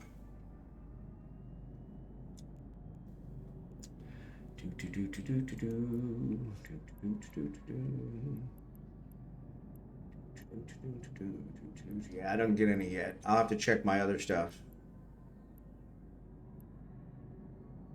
Yeah, there's a Sleeper Protocol Subverter right there. So you have some in your hold right now. Yep, there they are. Okay, yeah, I'll definitely have to take those. Sleeper Protocol, yep, there they are right there. Cool. Thank you for that. Yeah, I've just been collecting them. I got a bunch of them. Like always. I'm kind of a collector. Alright, let's scan down these other ones. So that one's a wormhole.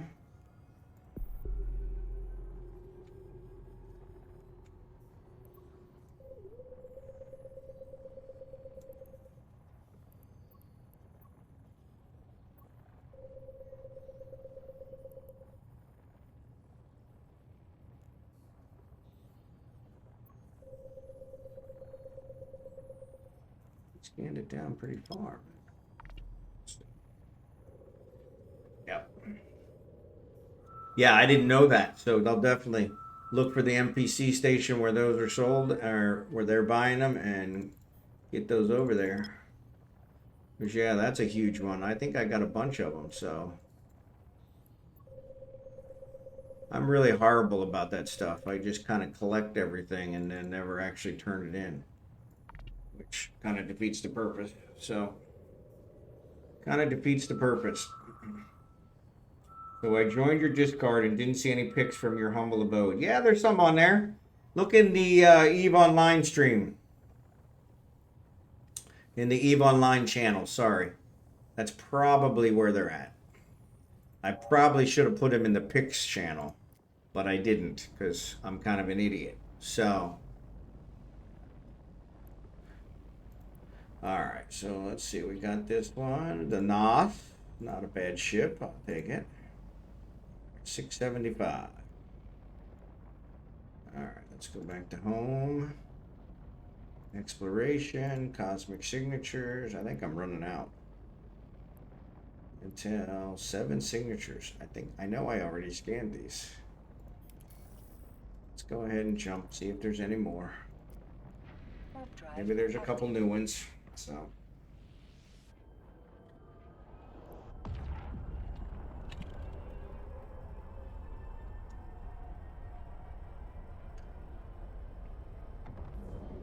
shift my rear end because this wood chair is super hard.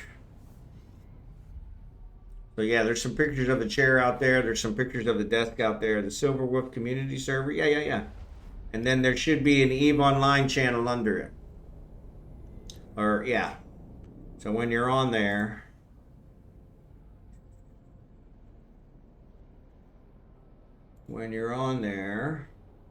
under the main arcade.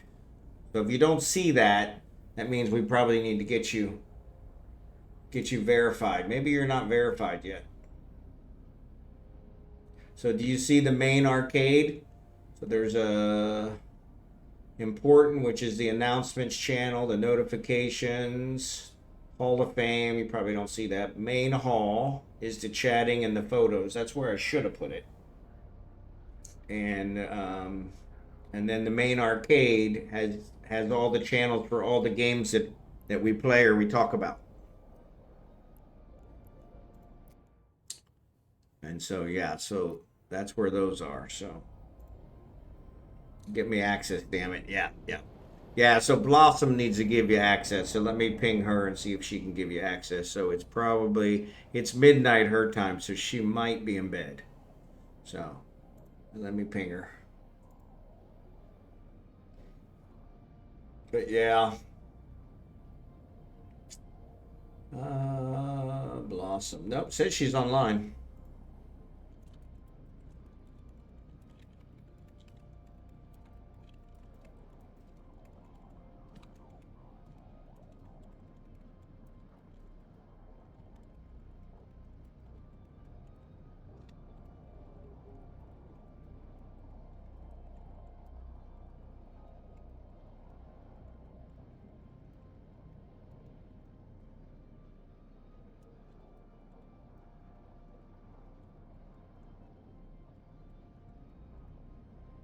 All right, I just reached out to her.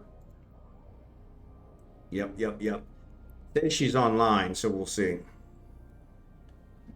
All right, so that did that, so I don't need to worry about that. So yeah, so let's just launch them from here. Yeah, I'm pretty sure I already scanned these down. And I probably got disconnected, so that's why they're showing up again. So I don't think I've gotten disconnected in a while. So yeah, so Infinity Hitomi is my in-game if you ever need help. Thanks, Respin. If you go ahead and join the in-game channel, I'll get you added so that I have you on my contact list. So, but yeah, I appreciate the help. They say reading is fundamental, and I know CCP always sends out stuff about what they got going on, but I never read it. So, yep, there you go. Thanks, Blue Gray.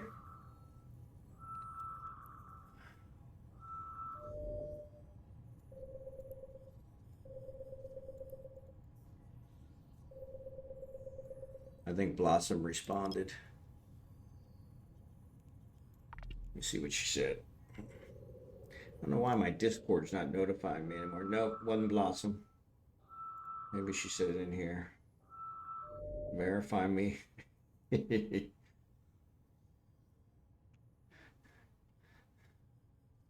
Yeah, Blossom will get you verified in the Discord.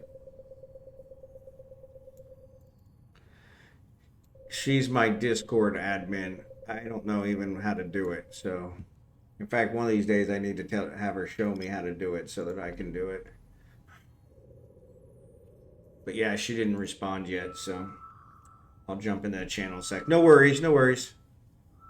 Yeah, I add everybody there and also add them as a contact so that way I know, because I can never remember your in-game name versus your stream name. So that's the only way for me to keep track of everybody. Some of them name themselves, and so it works out, but most of us don't have the same name. So, for instance, mine's Falstaff Finder, so not the same.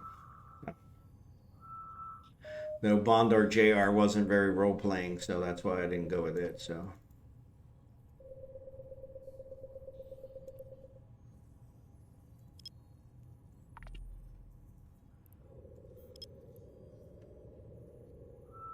Yep, Dark Slider. Yeah. Another combat site.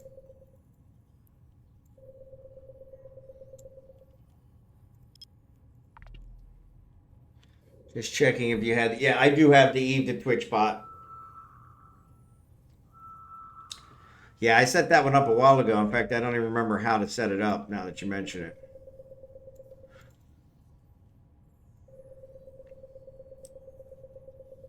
But yeah, that one comes in very handy.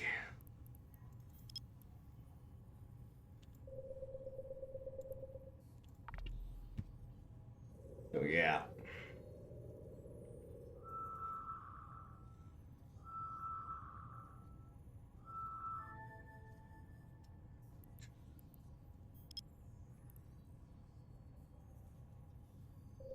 That's kind of a toss-up.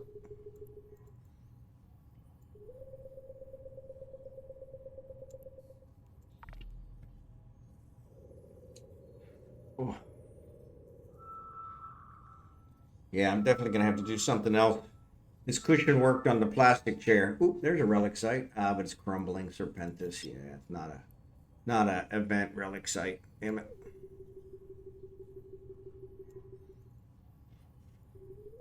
I did a couple of those yesterday just because I was bored. Since my scanning efforts weren't amounting to anything. I normally try to keep it to the event sites, so. But yeah, this chair is hard as a rock. Hard as a rock. Beautifully made. Beautiful chair. But definitely not the most comfortable. It's kind of the exact way I've always imagined a throne to be, you know? More of a honorary thing, not the most comfortable chair. Yeah, she actually looked on Game of Thrones, I guess, and found it as one of the designs they had for the chairs. I think it was from the Red Wedding, where they killed the whole family. Sorry if you guys haven't seen Game of Thrones. Sorry for the spoiler alert.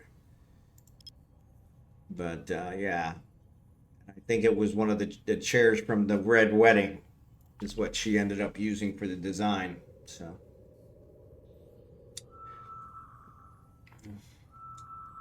I was surprised. My wife is not a. She's not a huge. She's definitely not a gamer. But she did enjoy Game of Thrones. So long ago, exactly. Yeah, yeah. Game of Thrones is an offshoot. That was one that I watched before I read the books. I read the books after watching it, and that worked out better. The Wheel of Time. I don't know if you guys are following the Wheel of Time one. That's an Amazon one. I read the books first on that one, so I was really looking forward to the TV series or the Amazon Prime series, and they have done nothing but disappoint. Oh my lord. Because, yeah, that has been very disappointing.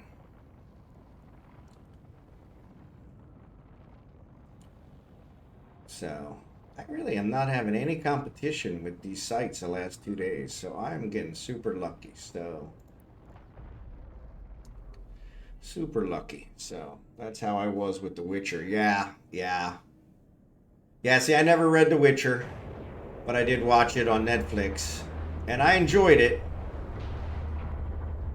But yeah, it was. I think if you read it first, they're definitely going to disappoint you. But yeah, Game of Thrones, or excuse me, Wheel of Time. Oh, it has been. It's actually been pretty horrible because I've been super frustrated with it because a lot of it doesn't match the books at all. They've just completely gone off on a tangent for no apparent reason whatsoever. And it's kind of frustrating because it's like, what the hell? Okay, well, that was 2. All right, so it's definitely going to be here. There it is.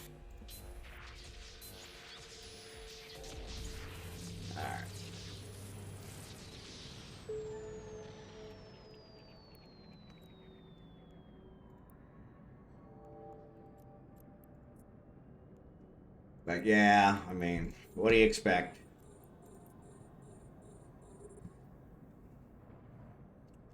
Haven't read Wheel of Time. Tried to watch the Amazon series, but there wasn't enough backstory earlier on, so it didn't pull me in. Yeah, and I think that's been a common complaint, is that if you didn't read the books, you really can't follow it very well because they cut so much out.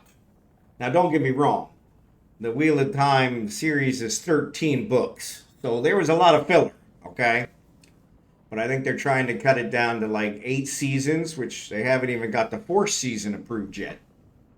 And so it's been kind of interesting as to, what's going on there. So played the first game, read the books, loved all the games, not so much after they stopped listening to Henry Cavill. Yeah, exactly. Yeah, he was awesome. I really enjoyed him in that. So,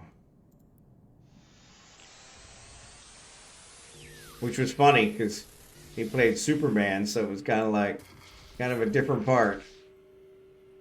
Kind of like seeing Christopher Reeves. That's a blast from my past, but kind of seeing Christopher Reeves play something else, because he was always Superman. He'd always be Superman in my book. And it was kind of funny because it's like to see him play something else. Why I keep doing those viruses? I don't need to do it.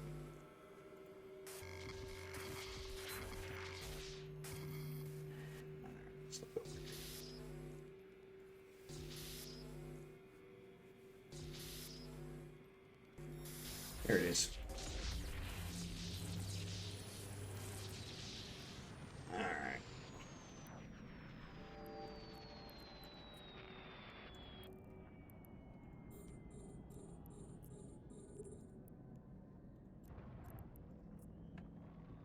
Yeah, if Christopher Reeves played Robin Hood or something. Yep, exactly. Yeah.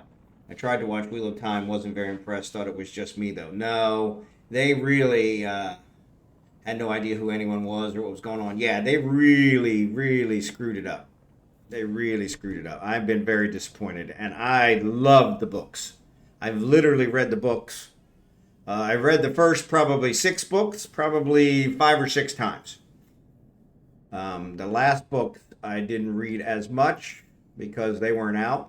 So I started reading the series before it was complete, which I told myself I will never do that again. So, the Coach Show, thanks for the follow. But yeah, I said I would never do that again because yeah, it was just so difficult because I had to keep rereading them. So like I said, the first book I've probably read 10 times. The second book I've read almost as much, because every time he came out with another book, I reread the first ones to get, so that I knew where I was at because I would read other things in between. But yeah, it was just, and so yeah, so that's been my new rule since then is like, yeah, I don't start a series until it's finished. But excellent series. Excellent series. His world building skills are second to none. I mean, just an incredible world that he's built. And it's been I really enjoyed it. But the problem is yeah, having reread all the books multiple times. So like the last book, I think I've only read once. And so which kind of makes it a little more weird. So, oh, can't lock that one.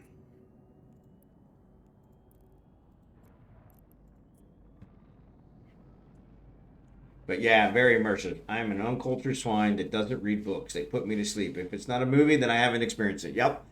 And I used to be that way as well. So I actually found my best sleep comes when I read before I sleep. Because then it stops my brain. So I'm one of those that I can't stop thinking about what I've got going on, especially with my work. And so yeah, so I started reading before I slept, and there were many times that I fell asleep on the book, or in my case, I read on my tablet now. But I would fall asleep on the tablet. But then once I got used to it, once I started getting enough sleep, it started being really good for me because I got the best sleep I have ever had because it shut my brain off. And so, but yeah, I was that way as well. And so, but yeah, it took a long time to finally get to where I was at least getting enough sleep, or I was interested enough to keep it awake. But yeah, several of them I literally read start to finish uh, because they were just so good. I couldn't put it down, and that was just, yeah, they were, like I said, it was really good. 13 million. So there's a good one. Not the best, but still better than a stick in the eye. But yeah, so I can listen to 3 streams, play a game, and do my work in Excel.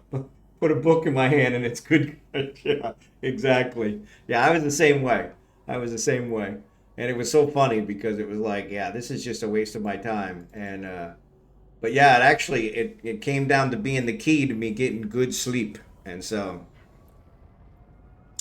yeah, so it really was kind of a game changer for me because once I figured that out and finally got to where I was able to handle it, it really made a difference.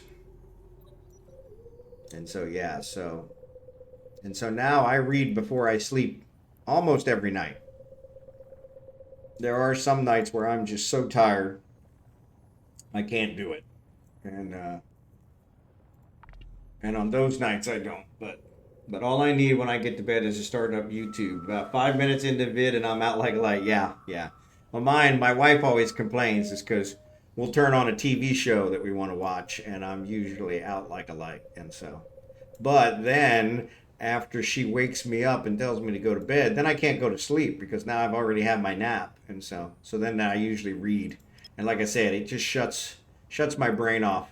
Because that was one thing I was never able to do was I could never get my brain to shut off. I would always think about what I had to do the next day and never get to sleep. When the phone falls out of my hand, hits me in the face, and I know it's time to put it on the nightstand. Yeah, yeah. Man, another relic site. Man, we are just killing it today. Now maybe we'll see. This might be a regular one. But yeah, yeah. I watch and listen to you as my lullaby. Thanks, HogginHowe. I appreciate it. Yeah, my before sleep reading is doom scrolling Reddit. Yeah, yeah. Unfortunately, the only thing I find, actually, I use Reddit a lot for when I'm playing a game and I can't figure something out. And that's usually what I use Reddit for. But I've been playing a new one. It's actually not new, but called Star Sector, which I'm hoping to do some streaming on. And it's got a pretty steep learning curve. Warp drive And active. so yeah, so I was doing some research yesterday because I couldn't figure something out. The tutorials, for crying out loud. I mean, when you have trouble getting the tutorials completed, you know it's a difficult game. And so, but yeah, I found something on Reddit that showed me how to do it and was pretty awesome. So I was like, okay, that works. So yeah, that's where my Reddit comes in. Is it usually helping me out with games? I'll try to do it myself because I want to do it myself. And then after I start getting too frustrated, then I'm kind of like, you know what, screw this. Let me look it up. And then I'm usually more pissed at myself because it's kind of like, ah, damn it, I should have been able to figure that out. I like this one I did yesterday for this star sector. I mean, it said that you needed to look for this probe, scan for this probe uh, near the asteroid belt. And so I was like, okay, well, that makes sense. So I'm there at the asteroid belt scanning, scanning, scanning. And when I actually looked it up on Reddit and they posted the video, it's completely outside the asteroid belt on the other side by quite a bit. And I'm like, well, no wonder I couldn't find the damn thing, you know? And so, but yeah, it was kind of. So that one was a nice one because it was like, yeah, I wouldn't have found it without their help. So.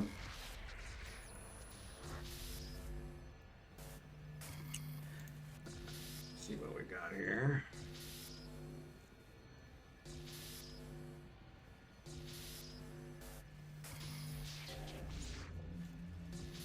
It's going to be here. That's where it's going to be, right there. Right there. Oof. Super weak.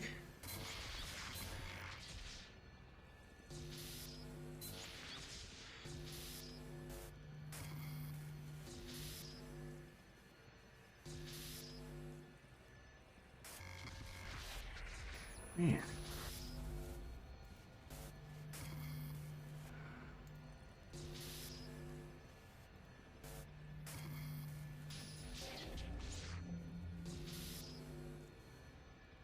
There it is.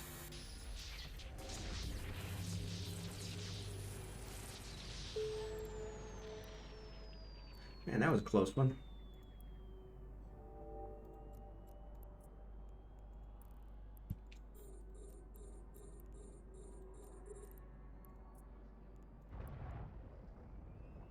Yeah, Stan, but also I live on the hockey subreddit. There you go. Yeah, see, and I didn't realize that they were on there. So yeah, so I may need to check that out. So.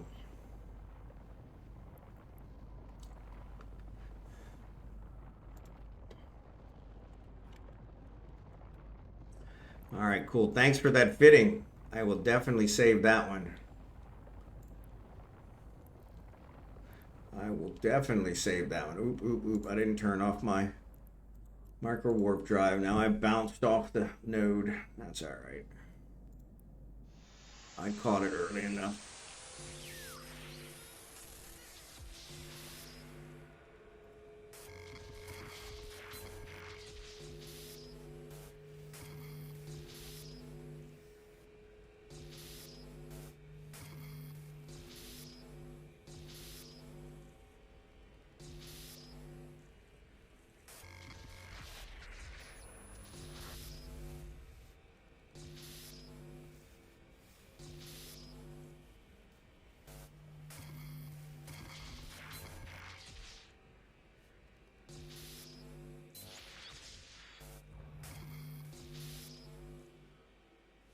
What are we looking at here?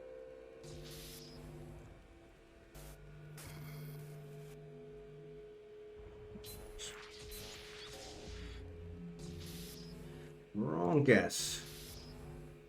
Wrong guess. Uh-oh, am I losing it? I'm dropping packets. Another wrong guess.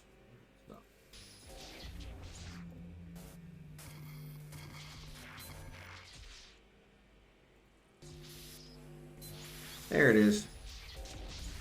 Whew, that was a close one.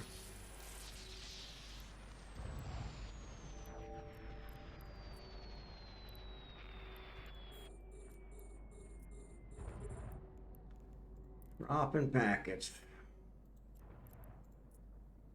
But it seems like it recovered, so.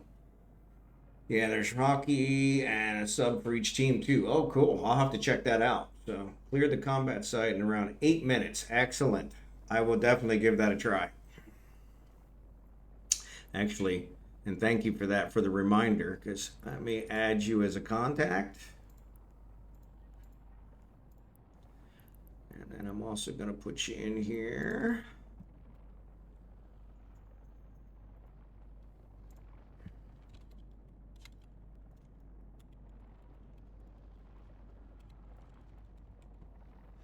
All right.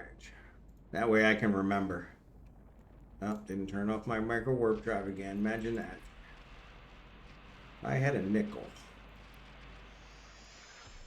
I had a nickel.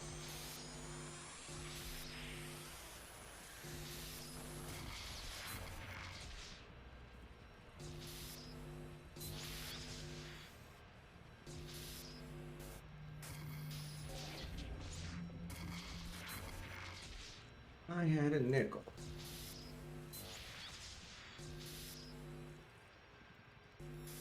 There it is. Excellent.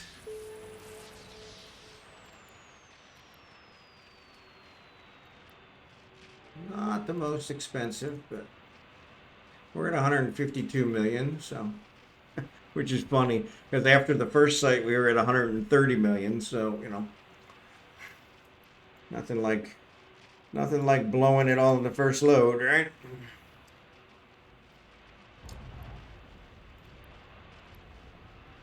We still got signatures here. I forgot about that. All right, let's do that. Do.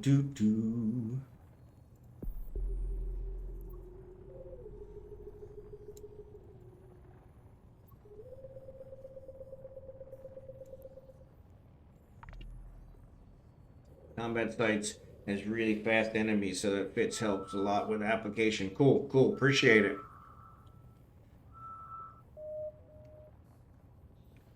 Okay, well, that didn't work. Move it down some, maybe.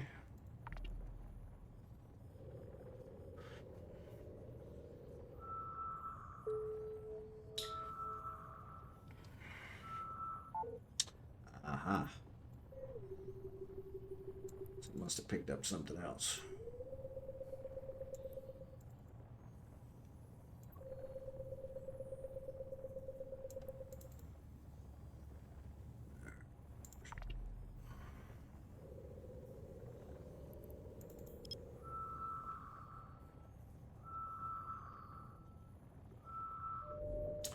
There we go.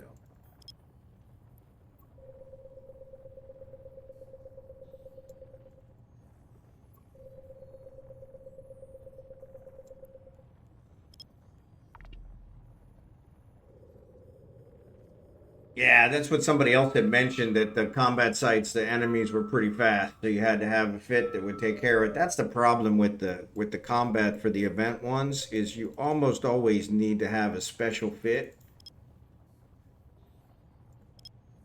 And so, and I'm honestly, that's the one part of the Eve that I do not enjoy, is trying to fit ships, is because there are just too many possibilities. Why is this thing not scanning down?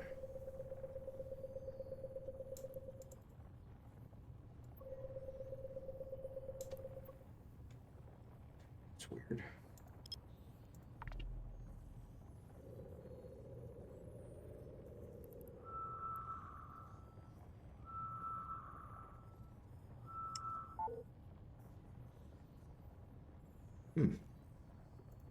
That's really weird.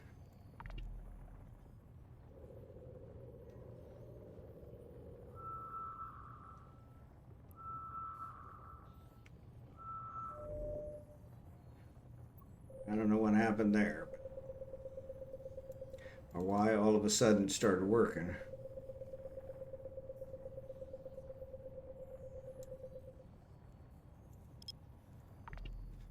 Something weird. Something weird. And what else is new? Thanks, CCP. All for a freaking wormhole.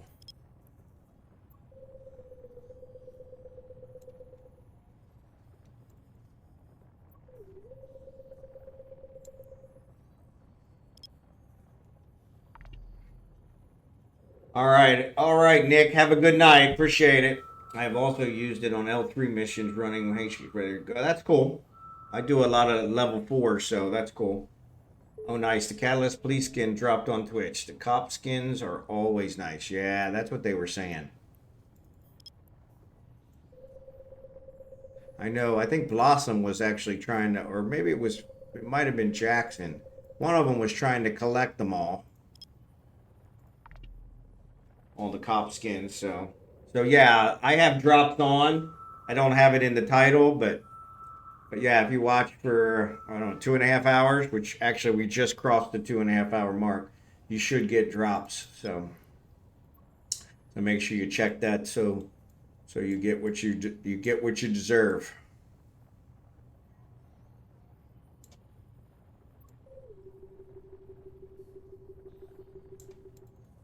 So yeah, that was a Narcos thing. A Narcos had solicited them to get me on the drop list, which was pretty cool. I still don't know who he bribed, but it worked. So, but yeah, so you should get the drops. I never know what they are. I think there's a way to check, but I never check before the stream. I really should. That way I can mark it actually on the stream. But I think every time I checked, it was like ever marks, which I didn't really want to put on the stream because it's like, yeah, nobody's going to come for ever marks. And again, I don't know. You can actually, now that you can actually do the dailies with the ever marks, it kind of works out. But yeah, so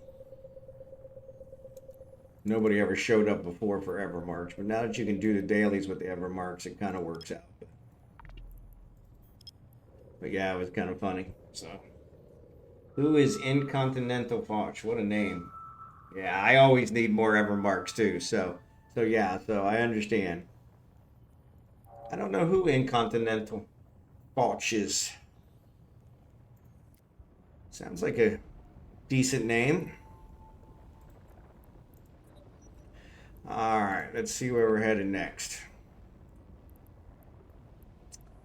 Haley's got 5 signatures, so what do you want to see if there's any of them are new? Let's go check. Let's go check. Active. Let's go check.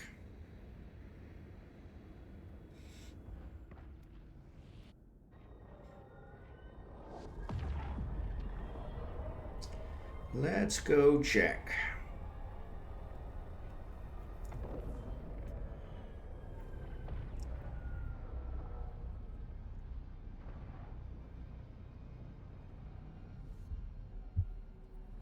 Don't you have to be an Eve partner to be able to have drops enabled? No. I think if an Eve partner sponsors you, then you can get drops enabled, and that's a Narcos is an Eve partner, and so I think that's probably what he did is he sponsored me in order to get them. But yeah, there was that was the original way you could get the drop was by being an Eve partner, and then he actually solicited several people, and he mentioned it to me. I didn't want to ask him because I saw he had done it for some others, and so I didn't want to ask. And then he actually solicited me and asked me if I wanted him to do it, and I said sure. And so yeah, so it was kind of nice because it was funny. One of the guys I work with, Drakborn, he only found my stream because I had drops enabled. See, he was looking for a drops enabled stream and found it. And then he said when he turned it on, he's like, man, that guy looks familiar. And so then he actually turned it on a little closer and realized it was me. And he was like, I can't believe that. So yeah, so it was pretty funny. So, but he only found me because it drops enabled, which I only got because the narco sponsored me. And so yeah, so it was kind of one of those weird situations. So Nick's have been following me since I started streaming. Actually, Nick was the one that kind of pushed me to start streaming because I had looked at streaming and I was interested, but the setup of all the panels and all that stuff was just huge, and so I was kind of got kind of overwhelmed with all the setup and it kind of put it on the back burner. And it was Nick that was actually kind of harassing me that said, "Hey, you really need to do this." And so yeah, I really wanted to be part of that charity stream that I was actually in here back in Thanksgiving, right around Thanksgiving time, and so that was the main reason I started streaming was because of that. And so yeah, it was one of those with all the setup and everything else. It was kind of rough, but yeah, once I pushed through the setup, it actually worked out pretty good. And once it's set up, it's kind of set up forever. So then I actually, since I set up my own, all the free ones, I then ended up paying a graphic artist to make all the Silver Wolf ones that I have now. And so that worked out really well. And it was very affordable. Um, I think I spent $100, maybe $120 or something. And so, yeah, that worked out really good. And so, but yeah, the ones I had were just the free ones, but that got me started. And then once I got started, I went ahead and paid a graphic artist to make me some real ones that I really like them better. And they kind of have, as you've seen some of them, they kind of have a hockey theme. So, which uh, Dark Slider and I are kind of the hockey fans. So, but yeah, hockey was always my thing. So I wanted them to have kind of a hockey theme. So they worked out really well. I was very, very, very pleased with how they turned out. So yeah, so that was good.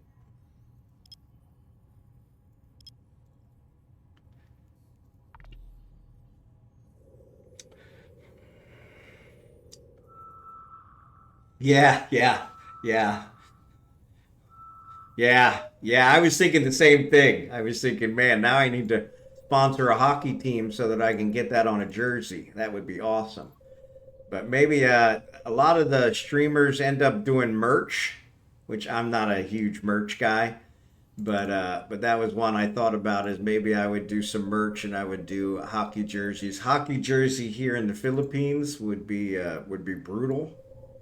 Uh, I can barely survive in this tank top. So I can't imagine how that's going to work out. But you guys in the states, the hockey jersey might be a pleasant alternative. So, all right, I don't know what I did there, but I didn't want to drag it that way. All right, I wanted to drag it this way. That's what I wanted. All right, let's try this. But yeah, so yeah, I think it is a bow and a sword. But like I said, the way he made it was kind of like intermission. So my intermission is the screen I start off with. So I start with the starting soon screen, and then I go to the intermission screen, which is a hockey thing, and uh, and so yeah, so I kind of set it up with a hockey kind of feel. And so yeah, it worked. Like I said, they worked out really well. The guy did a really good job. I just found him on one of those sites where you kind of hire people, which I was a little leery of. And like I said, he did a really good job. So it really worked out. So, but yeah, I was really pleased with it. My wife wasn't too fond of the wolf. She's not a wolf fan, which is funny. 'Cause I've always gone by, actually, I used to go by the white wolf, and I had to change it because someone called me racist. So, since I'm white, and I was going by white wolf, and I said, well, why do you call it a white wolf? You call it a white wolf because its hair's white, and my hair's white. And they went, oh, well, you're still a racist. And so that's why it got changed to silver wolf, was because white wolf was deemed racist. And so I didn't want anyone to think I was racist. So, yeah. So, a little bit of history there on the whole silver wolf thing. So, but yeah, I have a Peruvian friend. My best friend, the best man in my wedding, is a guy from Peru, and he started it out with Lobo Blanco. Is what he always called me when I got divorced. He was calling me Lobo Blanco, and which is white wolf in Spanish. But yeah, well, and the thing is, I did, especially with as a streamer, I don't want to alienate anybody because they think something that's not, so it was kind of like, okay, well, if somebody thought that, then maybe that's why it worked out that way. It's because somebody thought it, so at least it let me know that that was something that could be considered. But yeah, I thought it was kind of stupid myself. But, this day and age, yeah. Unfortunately, is a prominent white supremacy group that has a wolf as part of their logo. Probably, probably. Yeah. See, I didn't realize that, but that probably didn't help, right? So, but yeah, it was kind of funny because I was kind of like, really? I don't think I've been to this one yet. Oh, that's a 9. Probably gonna be. Yeah, those are gonna be other signatures. 7 jumps. You know what? Let's do this. I'm going to head back to a Matins and we'll scan on the way. Because that's what always happens. Or excuse me, not a Matins. Ufine. Uh, on my way back to Ufine, I always end up scanning down half a dozen sites and finding junk. But yeah. Active. I love mining rocks that blow up. Yeah. Yeah. But yeah, no insult to mules. So yeah, exactly. But yeah, I was pretty taken aback when the guy told me about it. Of course, it was a black guy, and but yeah, I was pretty taken aback when he said, "Hey, that's racist," and I'm like, "No, it's not." I said, "You call it a white wolf because its fur is white. My fur is white. It's been white for many years." And he was like, "Oh, yeah, that makes sense, but it's still racist." Okay. So yeah, so it was one of those where I thought, okay, well, if somebody could think that, then I don't want, especially as a streamer, I don't want to alienate a group of people that don't even come to see me just because they believe something. So that's where the Silver Wolf came from. But yeah, D Dog, good to see you today. But yes, unfortunately, that's the world we live in now. Is you pretty much have to try and think of all the possibilities and at least account for a few of them, so you don't piss somebody off without pissing them off, right? Because I have no problem pissing people off on purpose. I prefer to do it on purpose, not by accident. So, but yeah, when you forget to grab your deep core mining fit, there you go.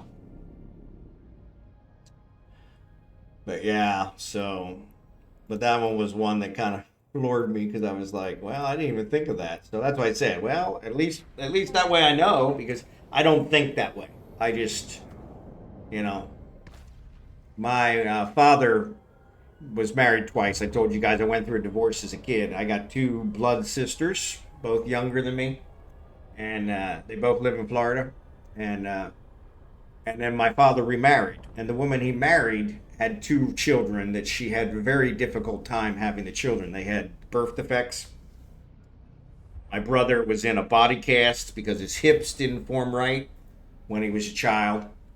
And my other brother, I don't remember what his was. I think it was something with the teeth and stuff. So it wasn't permanent things. They were able to fix them. But so she adopted four kids because she wanted to have a bunch of kids, and she really wasn't able to have more kids because it was dangerous. And so she adopted four kids that are all half white, half black. And she adopted them because she said, "Hey, nobody wants them, so I want them." And so I have black brothers and sisters. And so, to call me racist is kind of, it's kind of, it's just anybody who knows me is kind of like, yeah, that's not going to work. And so yeah, it was kind of one of those. It was kind of funny. But it was one of those I thought, well, if somebody doesn't know me, especially as a streamer, they're not going to know my backstory. And so from that perspective, it was like, okay, well, I probably should at least try to cover whatever. I don't want somebody to hate me for a reason that they shouldn't hate me, right? If they want to hate me because of something I actually said, I'm perfectly fine with that. But but yeah, with the others, so I have two real sisters, and then I have six stepbrothers and sisters, and so uh, four stepbrothers, two stepsisters, and so and they're spread all over the East Coast. Actually, they're spread all over the East Coast. I have a brother. I started to talk about earlier, and I got disconnected. But I have a brother that right now he works.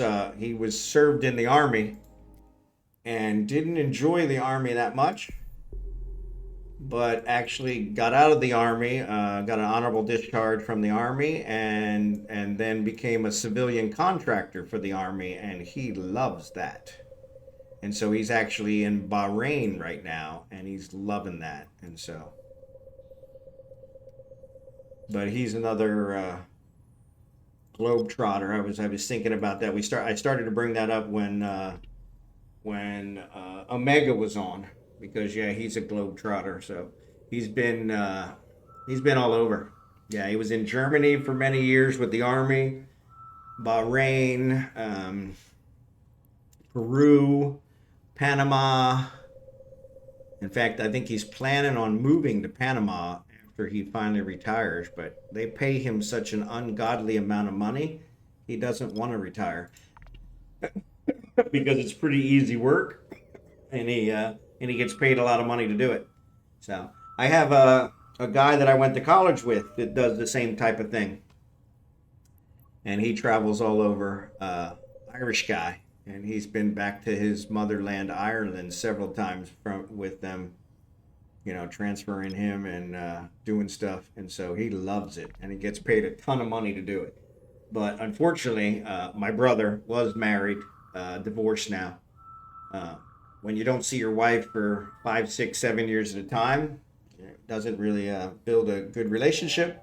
My college buddy that does the same thing, never been married, because it just makes it hard to kind of have a relationship. So yeah, so that was kind of interesting. All right, so didn't work out today like it's worked out every other day where I ended up scanning down a whole bunch of them. But what we'll do is we'll dock and we'll get the mining ship out and we'll start the mining one again. And actually, what I'll do is I'll start, I should have did that from here. We'll start building. I'll put a bunch of them on the burner. Docking permission requested. Docking request accepted. All right.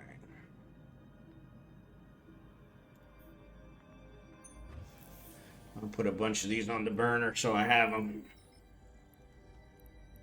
All right, so let's go ahead and start that one. Start this one. Oop. Ah, I'm already out? How's that possible? It's only 49,000. I had over 1 million. ronsbackstorybrazzers, thanks for the follow. Appreciate it.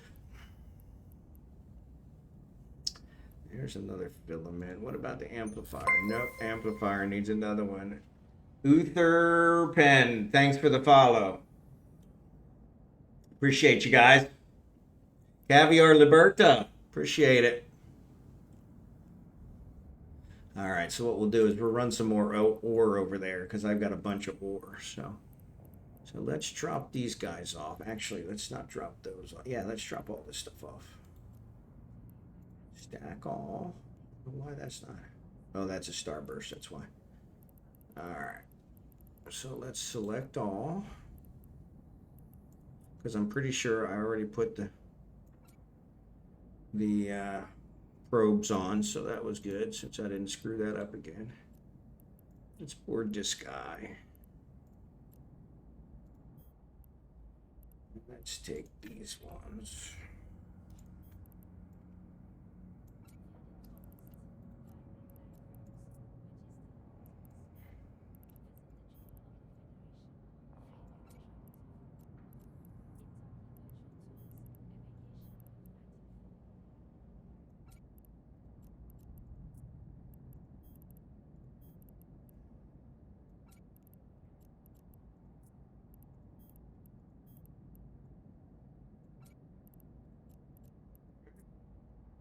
Let's throw these guys in here. We'll go mine some more. Oop, didn't want to close that. So let's go back to ending. So, all right, 50K a pop. Vaughn, did you ever start using the celestial trick for your scanning? No, I did not. Sent you a fun prac fit when you get it in the event track. All right, thanks, bud. Appreciate it. 2 equals 100K, 20 equals 1 million, 10 or 10 BC on 1 million. So no, sorry, I was correct. 20 BPCs is 1 million. Okay. So that's selling them, Caviar? Yeah, because I've got a bunch of them. I was just going to use it to build the stuff so I can get more points, but we want to go to Matt's. That's where we're headed. Warp drive active. Oops, sorry, ads. Iron Halo. Excellent. Let me save that one. Thanks, Respin. Appreciate it.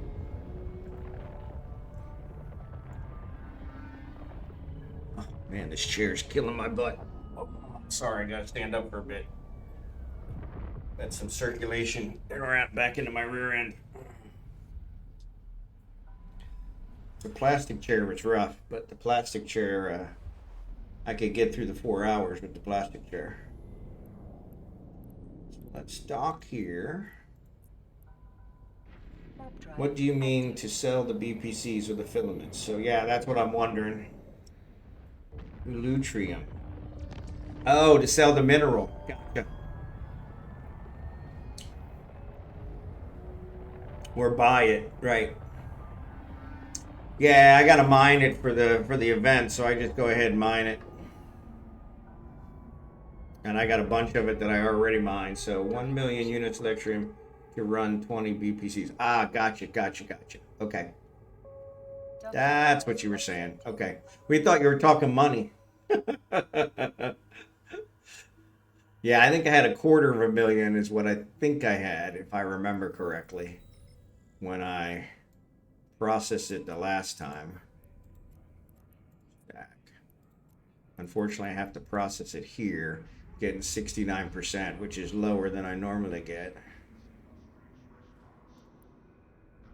Yeah, it's only giving me 0.15 million, so yeah, so maybe I was lower than I thought, so.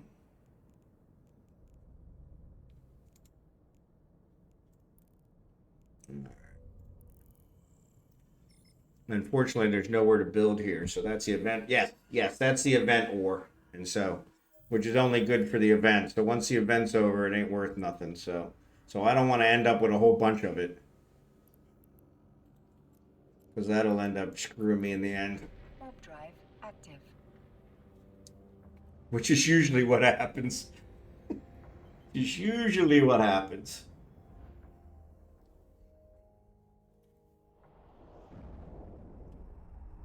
But thanks, Caviar. Appreciate it. Yeah, so I've only built one filament, one of the other. So yeah, I've only built two. I think.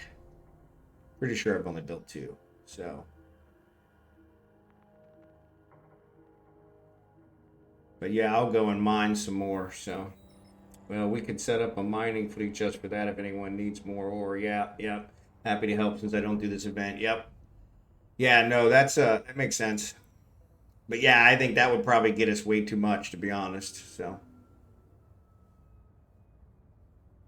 Oh, that's in the item hanger. Okay. Yeah, so here, let's select everything. Select all. Alright. And then let's go here. Industry. I usually have to do industry from the menu because I don't have enough. Yeah, so that's actually taking other stuff. Relic analyzer, data analyzer. That's cool. Yeah, we should probably take this one back. That one we'll need to build in what's his face, but here is Midland, which is what I built before. We'll throw that on there.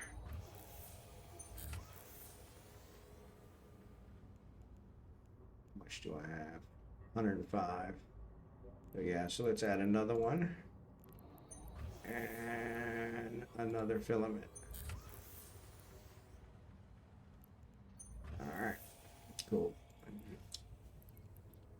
And actually, I don't think this one I'm on here either, so I'll take it back. Alright, so that'll put them in. So, Snow 4200, have you ever played with a dog's wiener? I have not.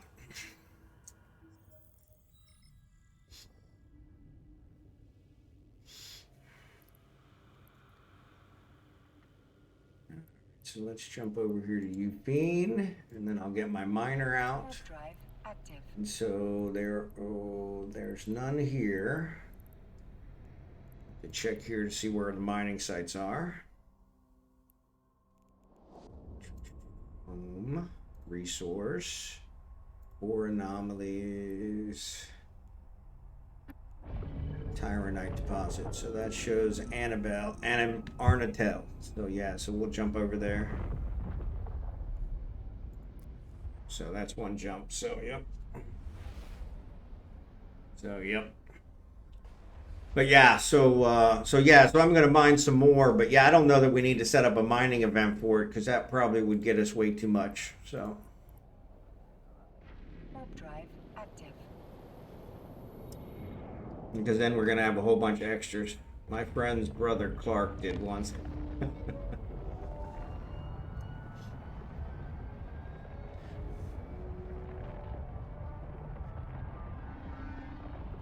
But yeah, so. But thanks for the offer, Millen. Appreciate it. Docking permission requested. Docking request accepted. We have enough trouble getting people to show up for our one mining event. If we try to throw another one, we'd probably really be in trouble. put these guys back because we want those to go to Venolin. And then let me get my miner out.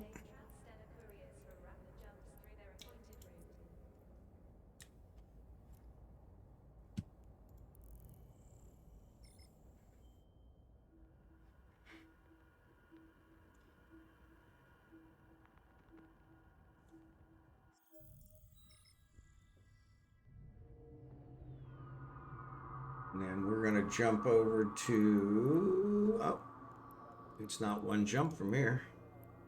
Billy, there we go, 3 belts. So I figured there would be one.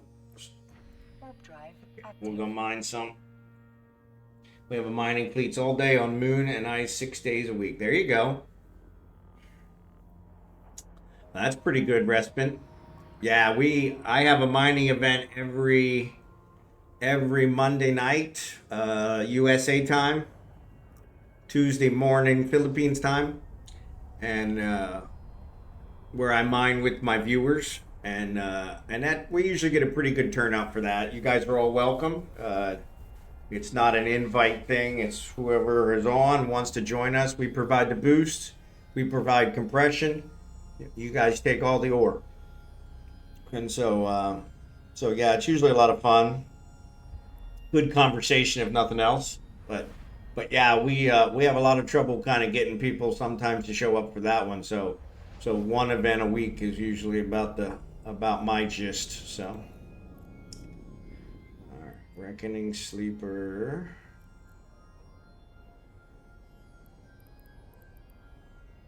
So they don't have. Oh, there it is. Small timer night. There it is. Warp to 0. Warp drive active. Yeah, so that's about all. That's about the most I can come up with. So, one nice thing about this throne is it's great for scratching my back. So, can't beat that. And it's got a nice finish on it. It's got a nice coating. Nice, what would you call that? Overlay coating. I don't have to worry about splinters or anything like that. But it is very hard. I did add the Tyrannite to this, so I should be able to get these guys going. And actually, I need to take off my mining crystals because it will not let me mine it with my mining crystals in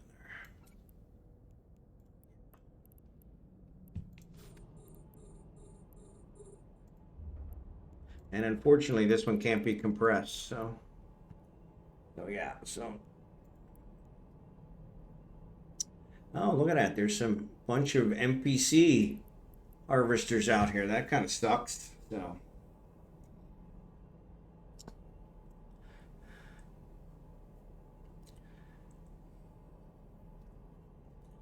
Yeah.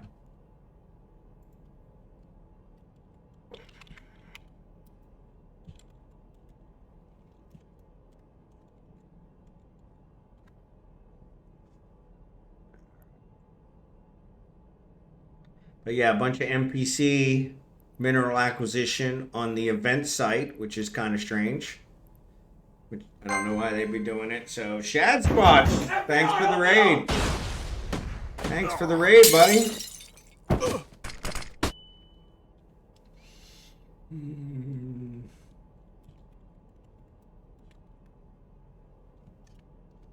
Good to see ya.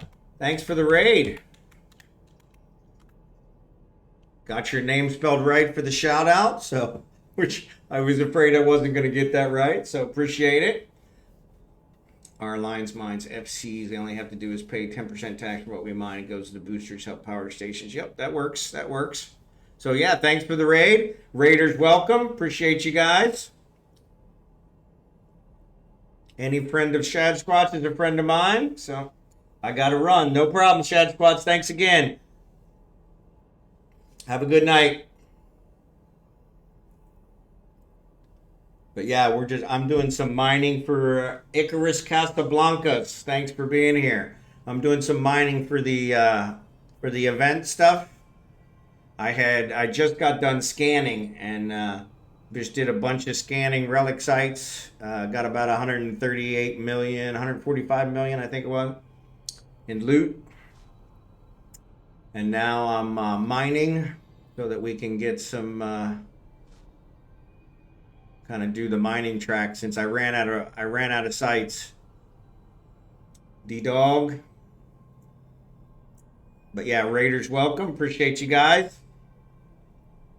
I do have drops on, so if you want to take part in the drops, you'll need to do an F5 or click on my name below the Twitch window, and that'll refresh the stream, bring you on as a actual viewer, so that you're eligible for the drops. Somebody was saying it's a cop skin, so it's a pretty good one.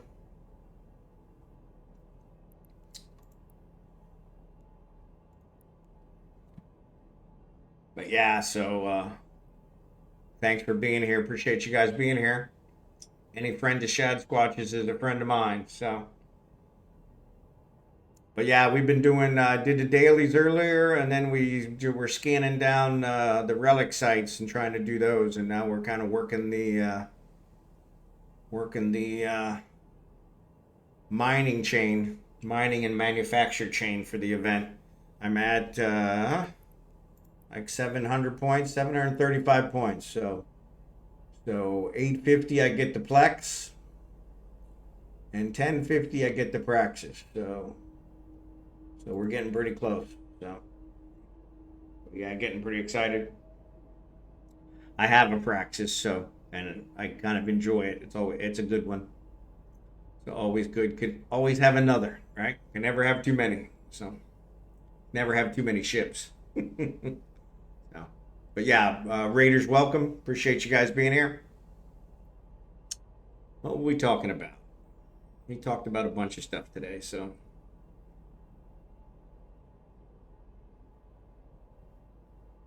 So yeah. I guess there's still 10, 15 days left in the event. So 2 reckoning items manufactured. Okay, cool. So I got those on the queue. They might be done. Industry. Jobs.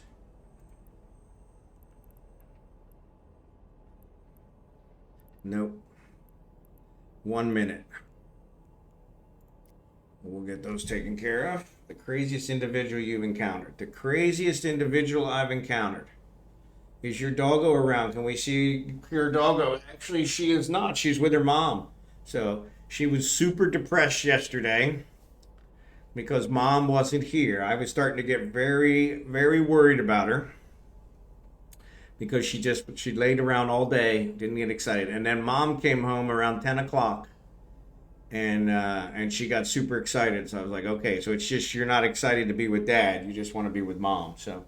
But yeah, so she's not here. She's with her mom. So maybe, I don't know. We might get the wife might stop in. So we'll have to see. Craziest individual you've encountered. Craziest individual. That's a good one. I've encountered some real doozies in my day. I did a ministry thing at Leavenworth Prison for many years, where I mentored inmates at Leavenworth Prison, and there were a couple real interesting guys there. Emotional damage to the dog, yeah. It seemed like it was emotional damage because she was very depressed, and I was starting to get really worried about her. And then mom came home. Mom left at 5 o'clock in the morning, didn't come home till 10 o'clock at night, and so once mom came home, then she was okay. So, but yeah, that was kind of interesting because I was like, well, you've been with dad all day. It wasn't a problem to be with dad, but yeah, not excited about being with dad. But yes, so one of the guys that I mentored, so I mentored a guy that had embezzled from a church. He was a priest, pastor, and he embezzled from a church. I mentored a guy that was a diamond thief and was at Leavenworth. I don't think he made any breakthroughs. The pastor, I think he actually made some positive strides in his walk.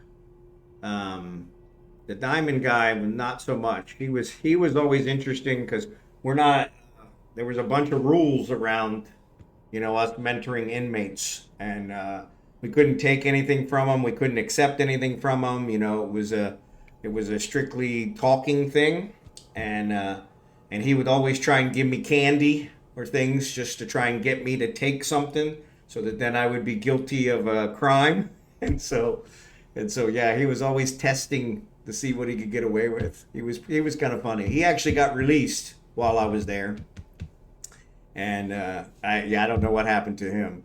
Mentored several, I guess, guys that were in for drugs, drug dealers, that kind of thing. One guy that had 25-year sentence for drug dealing, which I thought was inhumane, as I know murderers that don't get 25 years. And so technically, I guess drug dealing, you could count it as murdering. So it would count it down the line. But yeah, but I mentored quite a few people there. They were some quite interesting guys. Ironically, the guy that used to cut my lawn in Kansas City was, I guess he was the heir to one of the oil companies. Is it Hampton Oil? I think there was an oil company that we had near us, and he was the heir to the oil company. But kind of like your picture of a long-haired, freaky types not apply, from the song. And he didn't believe in cell phones. He did an excellent job with my yard, but he told me on several occasions he didn't need the money. He just needed to get out of the house from time to time. So he did my yard, and half the time he didn't want me to pay, but I always paid because I wanted him to at least cover his fuel cost. But yeah, he didn't believe in cell phones. So I could never call him when I needed my yard cut. He usually showed up when I needed him. But he was a quite interesting character. He was an interesting one. So I don't know about craziest. Probably, yeah, like I said, probably the guys at the prison when those steel doors at Leavenworth Federal Penitentiary slams shut behind you, that had a whole different meaning. So I was like, I think the first time it happened, I was like, we went through all this background checks and all this just to have these doors slammed behind us. But yeah, they had all kinds of training we had to go through every year to make sure that if prison break or anything happened while we were in there, that we wouldn't get held as hostages, or at least we knew what to do in case we did get held as hostages. So yeah, so it was always a kind of interesting setup. I'm going to actually mine some more because that little bit is not going to cover me for long. So, but yeah, those were kind of, like I said, those were interesting days. And it was fun. I met a lot of really good people in the program, both inmates and co-mentors, as well as the guys who ran the program. When COVID happened, they shut the program down, and the guy that was running the program actually retired from the prison system, from the federal prison system. And because they had a mandatory retirement age of 55 in the federal prison system, I guess to make sure you don't get too old and, get compromised. And so yeah, the new guy that took over was not a fan of the program. So when COVID stopped, they did not reopen the program, which I was kind of disappointed because it was a really good program, and I think it was actually making a difference. It actually made a huge difference for me, and I was one of the mentors. So, but yeah, it actually opened my eyes to quite a few things. So, Tenox, thanks for the follow. But yeah, it opened my eyes to quite a few things on how we kind of have unmentionables, that we don't, we kind of outside that we don't talk about, most of the guys, actually, I would say all the guys, except maybe one, the diamond guy, the diamond thief, all of them had pretty much done things that, I had probably done in my childhood. And the only difference was they got caught. And so, yeah, it was weird because it really opened my eyes to we treat convicts completely different. That like they're less than human, and they're just human beings like the rest of us that have made some mistakes and were unlucky and got caught, and now we're paying their price, and so doing their time, and so yeah.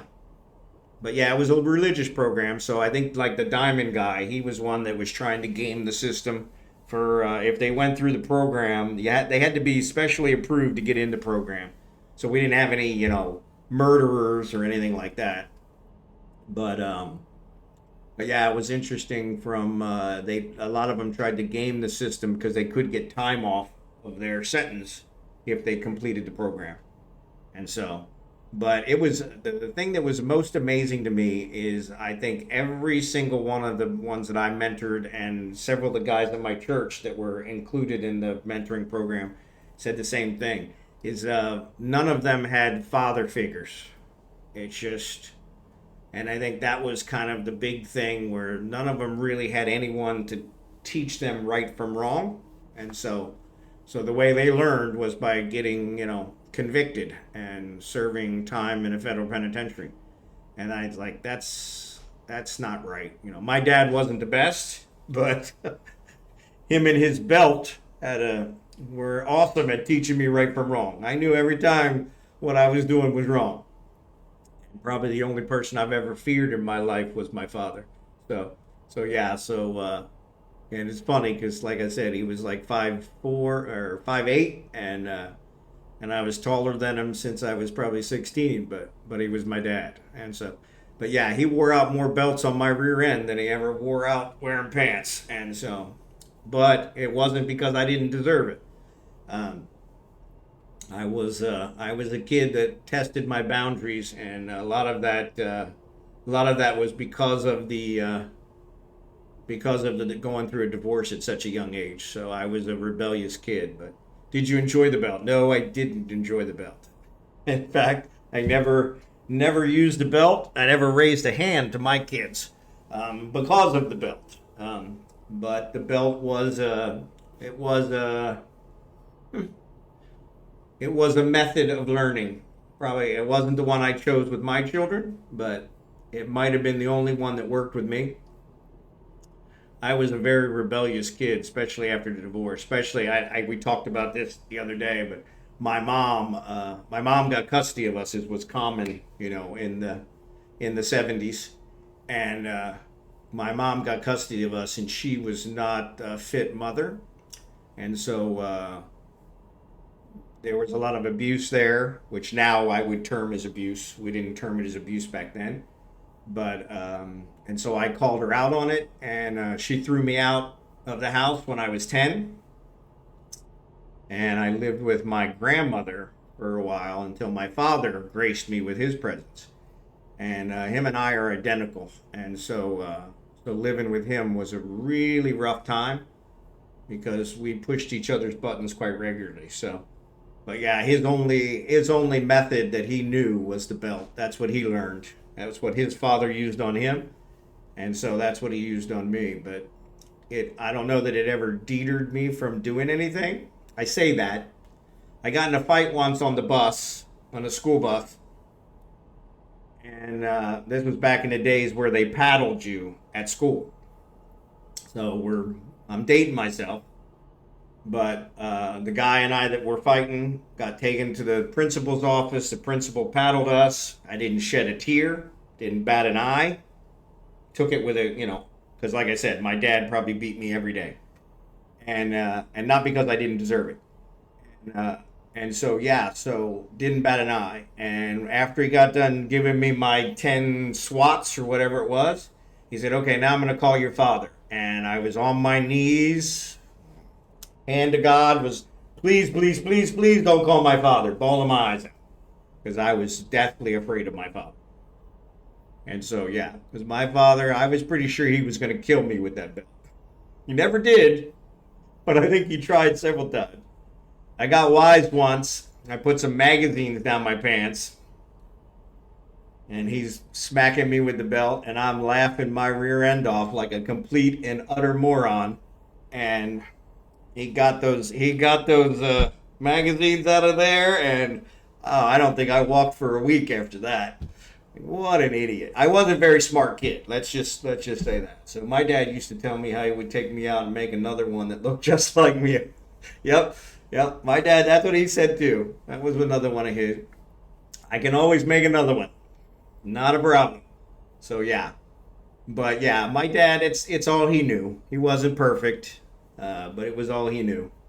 And so yeah, I opted for a different way with my kids. So my daughter, she came home one day. I had threatened my kids several times, you know. And my daughter came home one day and she said, we learned at school today that you're not allowed to beat us. She was probably 10, and you're not allowed to paddle us, you know. If we paddle us, I can call the cops. And I said, "Yep, you absolutely can." I said, "But how long do you think it'll take the cops to get here?" I said, "Do you think they're going to get here really quick? Or do you think it'll take several minutes? Because if I'm going to go to jail, I may as well go to jail for something like murder and not just, spanking you." And the look on her face was like, she never threatened to call the cops again. Like I said, I never raised my hands to my kids, not a single time. I threatened it, but yeah, I deserved every ass whipping I got. I did too. And like I said, I went through a divorce at 10, and then the whole situation with my mom. I lived with my grandmother for probably 6 months before my dad finally was able to come pick me up. You know, so I was a pretty bitter young man, if you can call it young man at 10. And so yeah, so it was, and like I said, my dad and I were identical.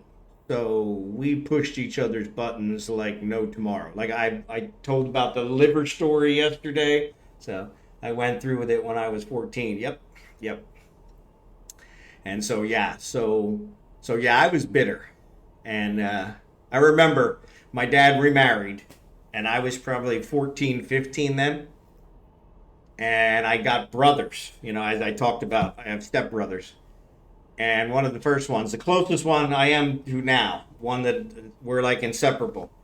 But he was the first one to come over to the house, and I told him, "This is my house. You're gonna do what I tell you to do, and leave me alone." And he beat the shit out of me.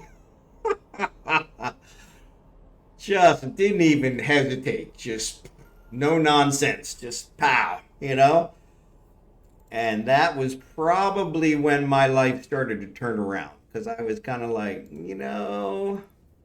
this arrogant nature of yours is not gonna fare you well if you can't back it up. Because I was not a fighter at all. Warp drive And active. so, but yeah, it was funny because yeah, he beat the shit out of me. We still talk about that at family get-togethers. Like, you remember? Yeah, I was a cocky little SOB. So anthero, anti-hero. There you go. Thanks for the follow. Appreciate it. My mom remarried my dad, went to his grave without doing so. Yep. Yep. Yeah, see, my dad remarried, and honestly, when he remarried, that was probably the best thing that ever happened to me. Docking request Because accepted. yeah, it started getting me back on the right path. My father was not doing it, but when he remarried, having brothers, I mean, that was really a turning point for me. So I can't say enough about my brothers. They're a royal pain in my ass 9 days out of 10. But yeah, they actually, yeah, kind of turned my life around. So I can't say enough, because I don't know where I would be if he hadn't remarried. So yeah, my mom. So my mom still had my two sisters after she threw me out.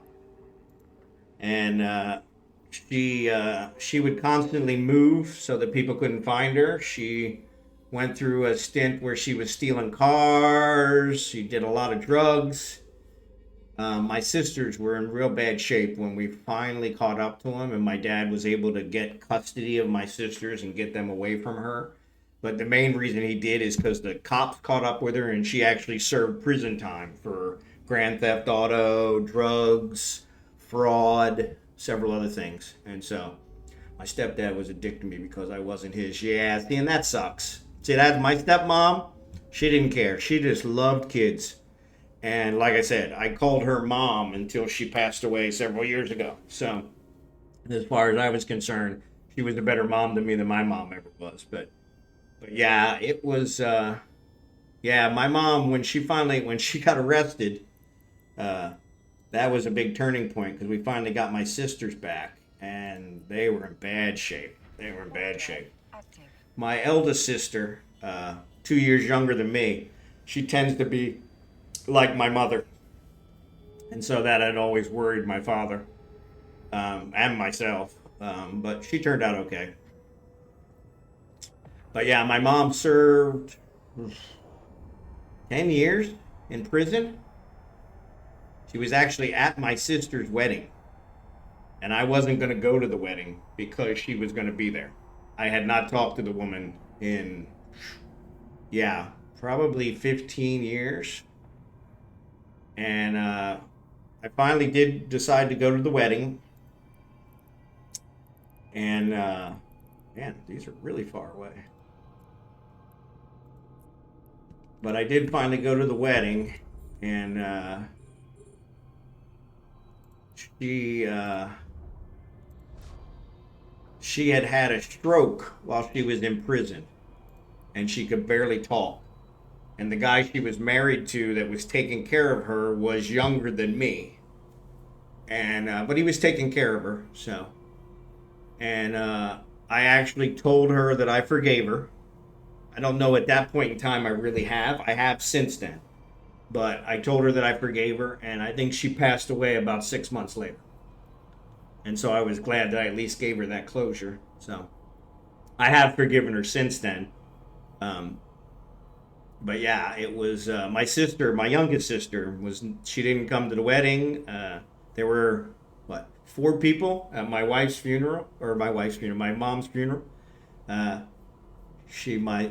biological mother, my sister and I, an aunt of mine, and her ex-husband, which was my uncle, and that was it.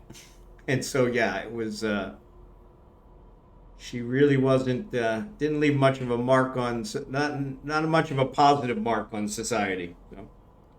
But yeah, my youngest sister, she didn't go to the funeral. She didn't go to the wedding.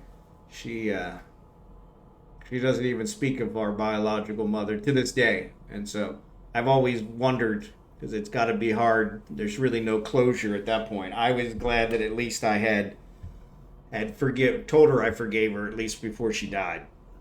So yeah, hatred is one of those things that it really doesn't damage the person you hate. It only damages you. So yeah. But yeah, it was an interesting childhood. So, but yeah, if I hadn't ended up with brothers, like I said, my stepmother, she was awesome. She was awesome. I've heard a lot of bad things about stepdads. So yeah, like I said, I never got like he was younger than me. So yeah, I guess there were 5 people because he was there. Yeah, he was there at the funeral. So yeah, I guess there were 5 people at the funeral. But yeah, it was. But yeah, she was a piece of work. So.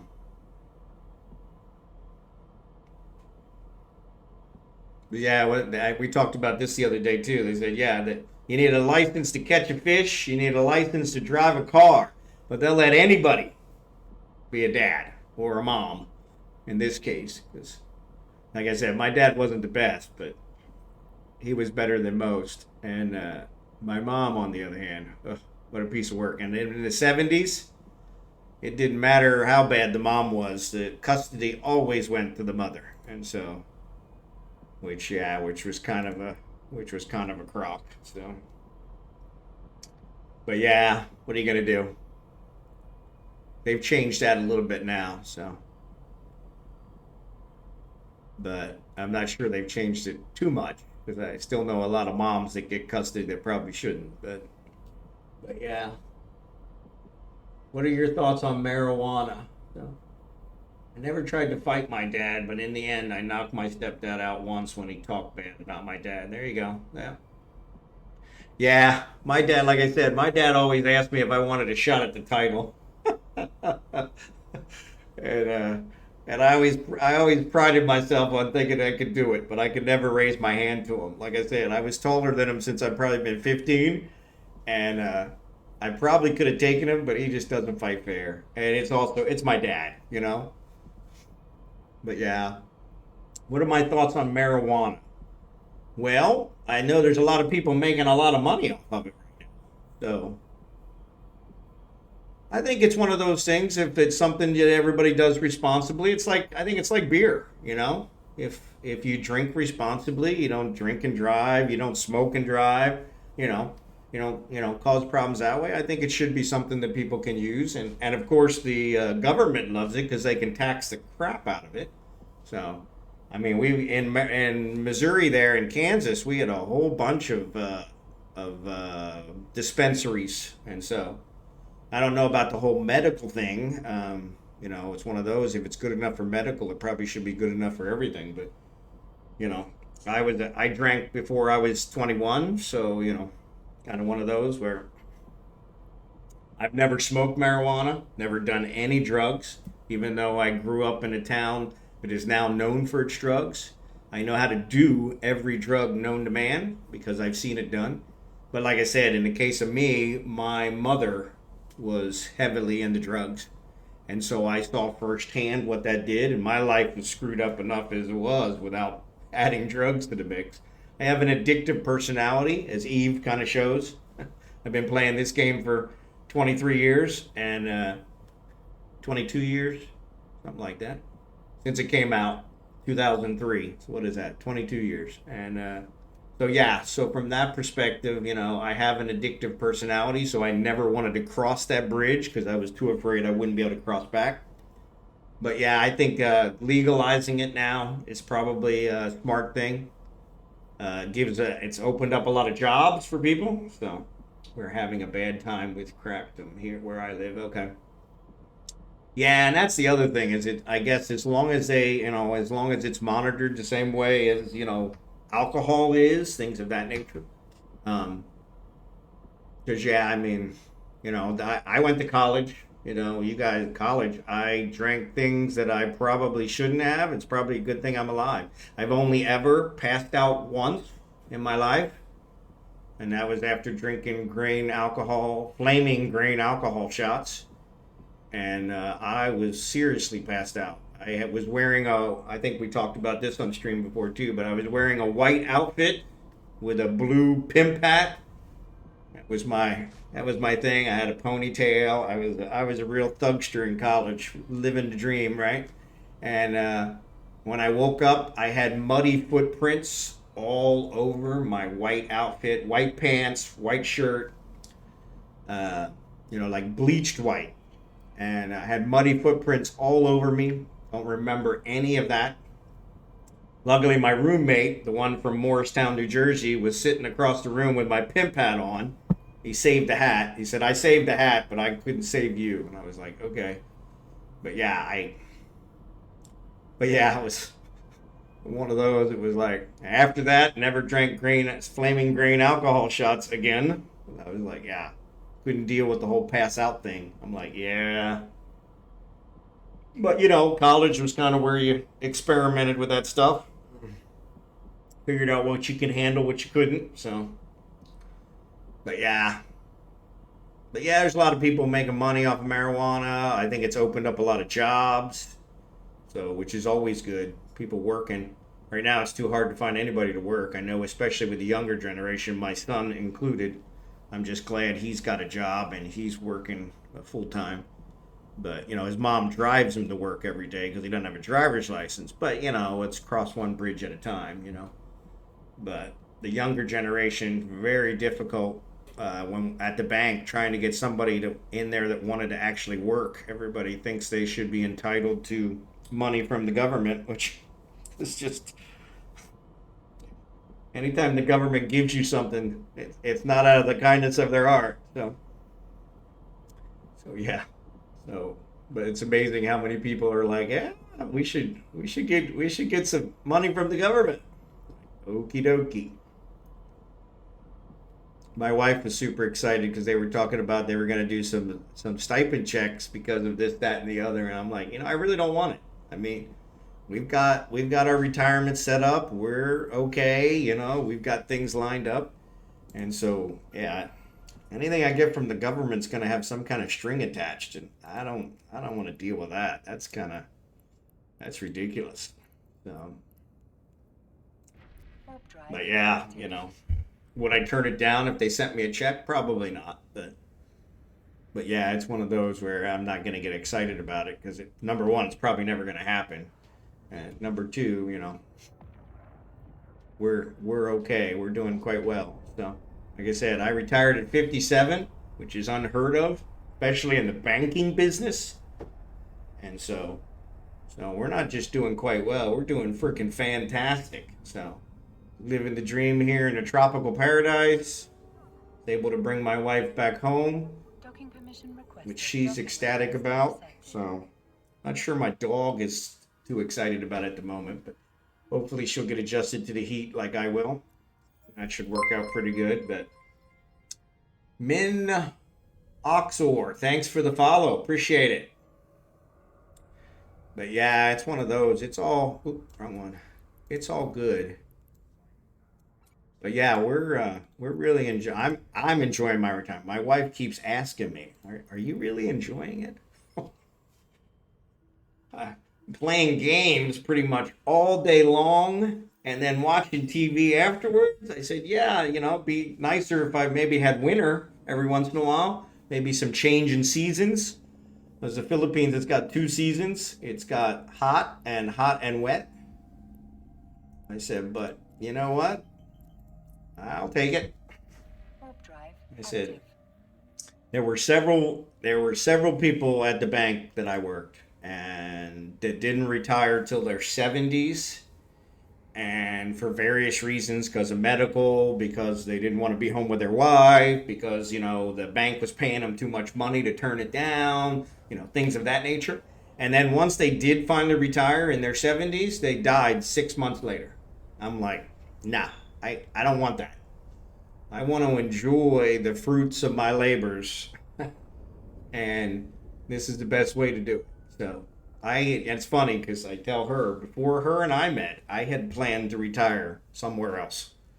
The Philippines was one of the ones on the list. So now, as it is, I can't own anything here, but I could rent for quite a while. And so yeah, so from that perspective, I would have been perfectly fine renting. So,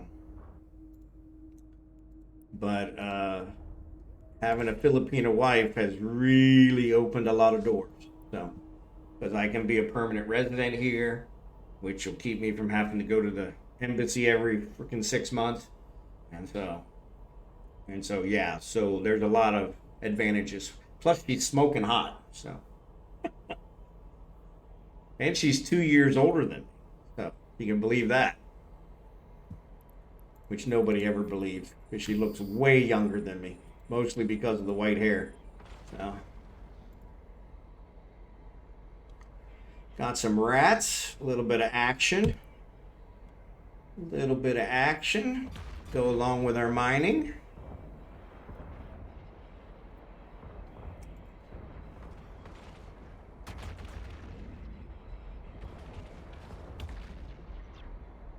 I don't even have to turn on my hardeners, for crying out loud. They're not actually doing any damage.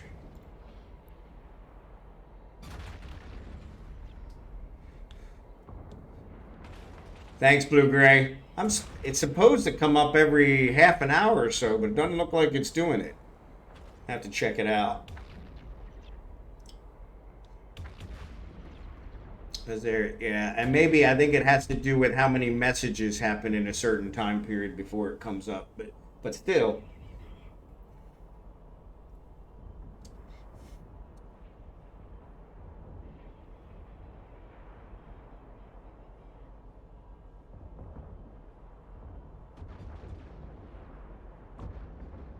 But yeah, I've had a very interesting life, a very full life. I'm very pleased. Everybody always asks me about regret. Do you have any regrets? I have zero regrets. Even with, my horrible childhood, and I say horrible childhood, it wasn't horrible, but even with my less than stellar childhood, okay, I have zero regrets. Sorry, I don't have one up for the corp, but the corp is the Silver Wolves of Freedom. The Zero Tax Corp, for anybody who's interested. But yeah, so I have zero regrets. Because the problem with regrets is if you have regrets and you want to change something, if you change something, it's going to end up changing where you are right now.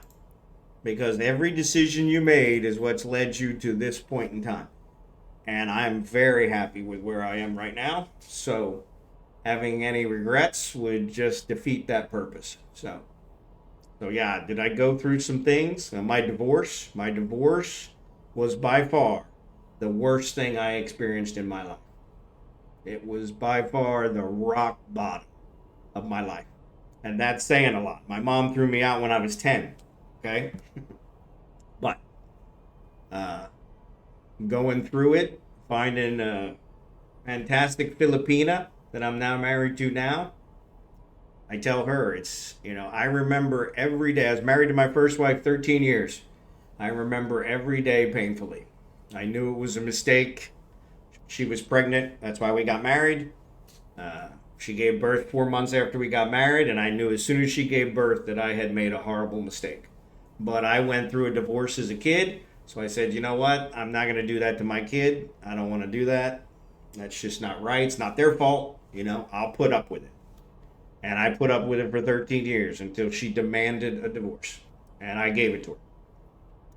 I said, but I've been married to this lovely lady for 18 years. And it seems like we just got married yesterday. It is literally, I don't know where the time went. So when it happens, and it happens right, it makes all the difference. So now, do we have some knock 'em down, drag 'em out fights? You better believe it. She's a Filipina. She holds her own. Yep, 18 years. It'll be 18 years this month, May. So May 18th, we celebrate 18 years. So she's planning a big party. I think we're going to take the whole family to a resort. I'll probably tape some of it and put it out on YouTube. But yeah, so you guys will get to see one of the resorts here. But yeah, so 18 years on May 18th, and yeah, it's I don't know where the time went. So the way you talk, it seems like you got married. Yeah, it does. It seems like it was yesterday. Her and I talked for a year and a half before we got married. Before I went to visit her in the Philippines, here, and then once I came to visit her, I asked her to marry me. I asked her mom. Her dad passed away when she was really young. I think she was 11 when her dad passed away. And so, and her eldest brother passed away. So everybody I had talked to about the Filipino culture was like, well, talk to her dad, talk to her eldest brother. Like, yeah, her dad's gone, her eldest brother's gone. They're like, okay, well, that's a weird one. So yeah, so I asked her mom and her eldest sister. Her eldest sister was really the one making all the decisions for the family. And so I asked both of them if I could ask her to marry me. And they both gave their blessing. And so then I asked her to marry me. And then I started the paperwork to bring her into America as a fiance. And that took 6 months almost to the day. And brought her in as a fiance. We had 90 days to get married. We got married in 10. So mostly because she wanted to save herself for marriage. And I was tired of waiting. But we did meet online. Yep, we did meet online. We actually met in a chat room that I would not recommend to my worst enemy. It was one of my buddies that's married to a Filipina met his wife there 5 years earlier, and it had degraded vastly in those 5 years. It was a horrible chat room. But it was the first time she'd ever been on a computer, and the chat room was the only one her nephew knew, and he put her in the chat room, and she said the same thing. She said lots of guys told her things that she didn't even know what they meant.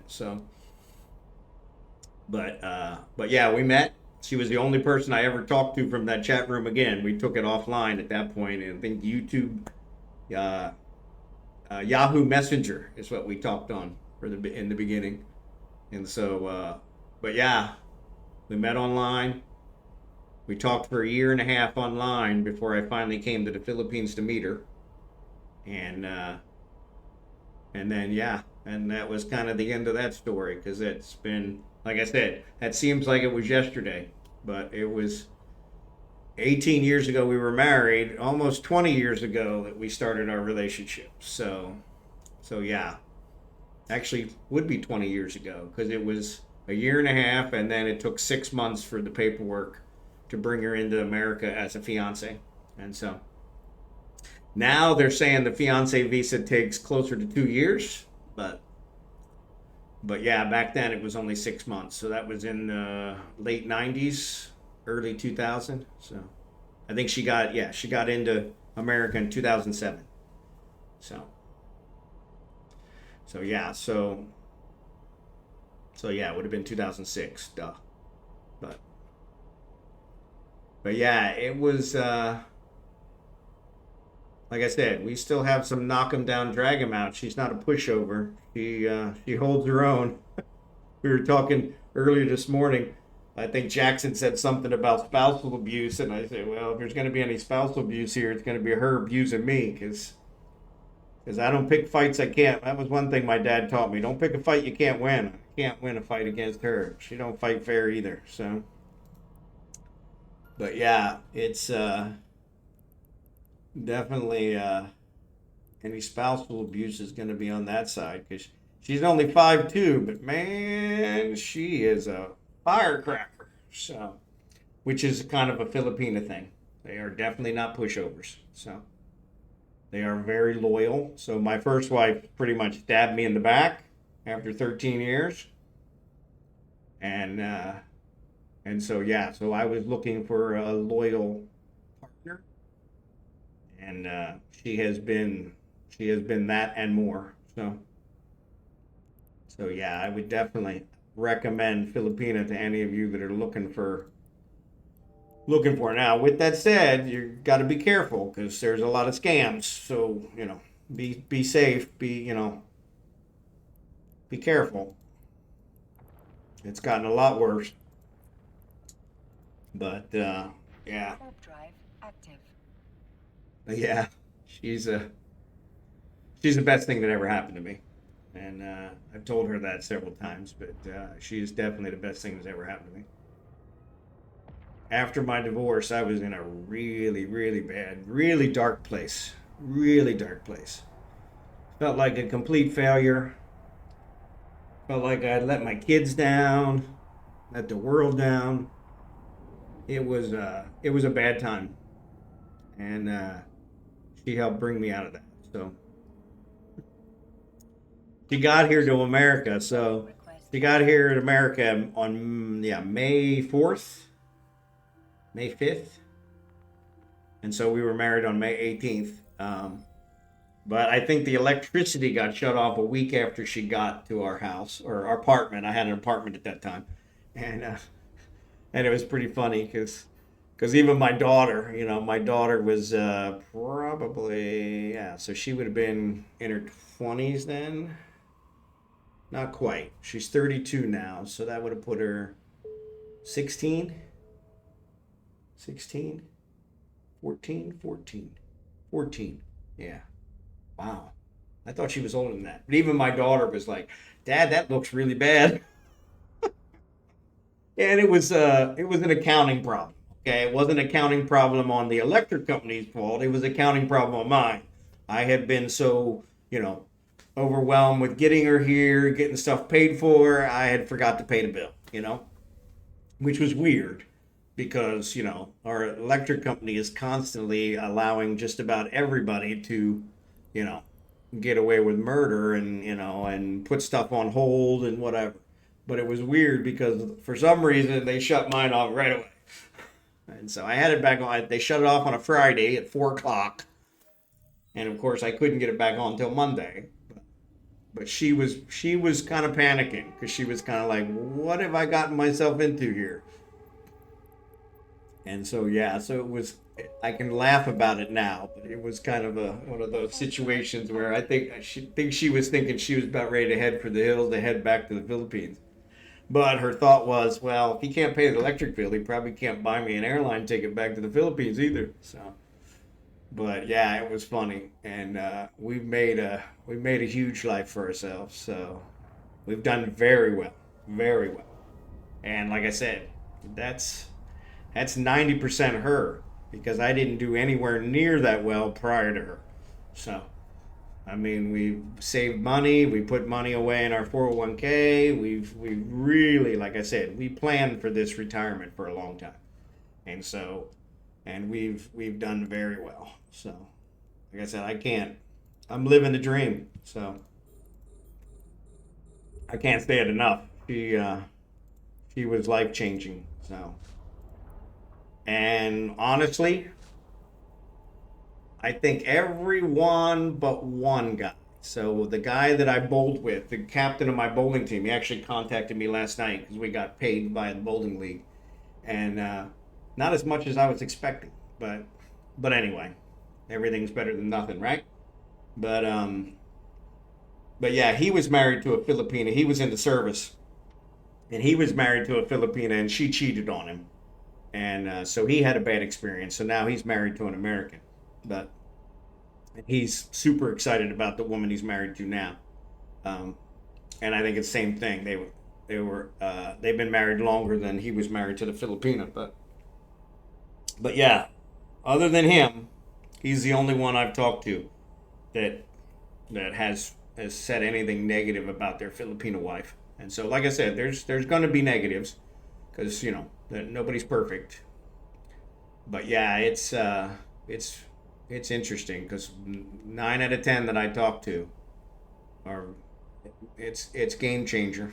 So yeah, if you're looking for an honest, loyal woman that isn't going to take any crap,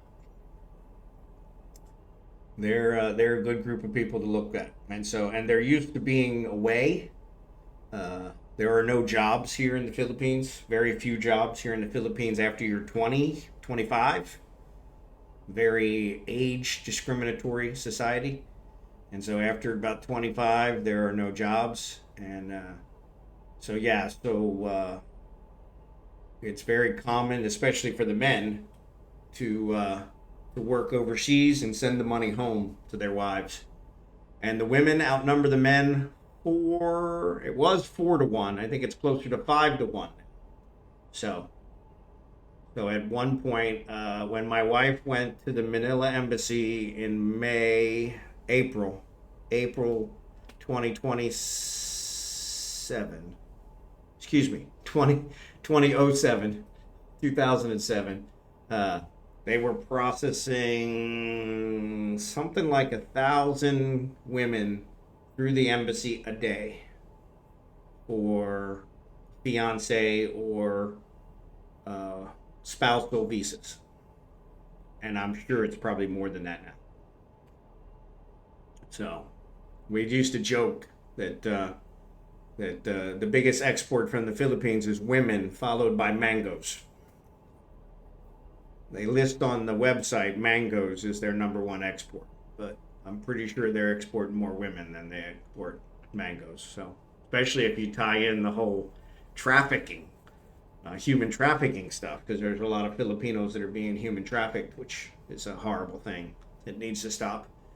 But yes, the legal ones that are going through the embassy, they're, like I said, probably 1 to 2,000 a day.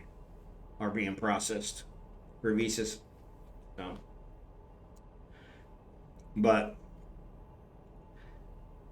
yeah, they now, like I said, the women outnumber the men 4 to 5 to 1. So there's a lot of extra women here, and there's a lot of lonely men in America. So the other thing is you can get a very young woman if you want. I didn't want a young woman. I wanted someone that would grow old with me. So as I said, my wife is actually 2 years older than me, which actually caused a problem during her interview. Because they thought we had lied on the paperwork because it said she was older.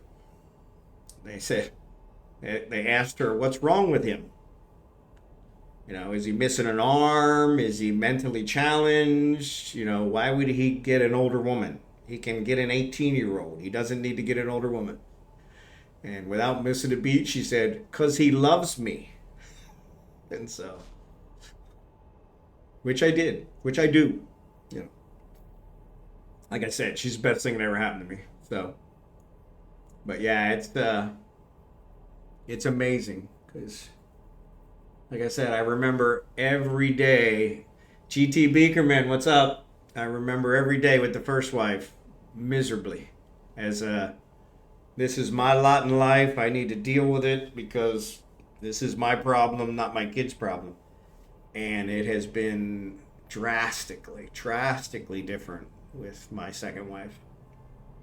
Fantastically so.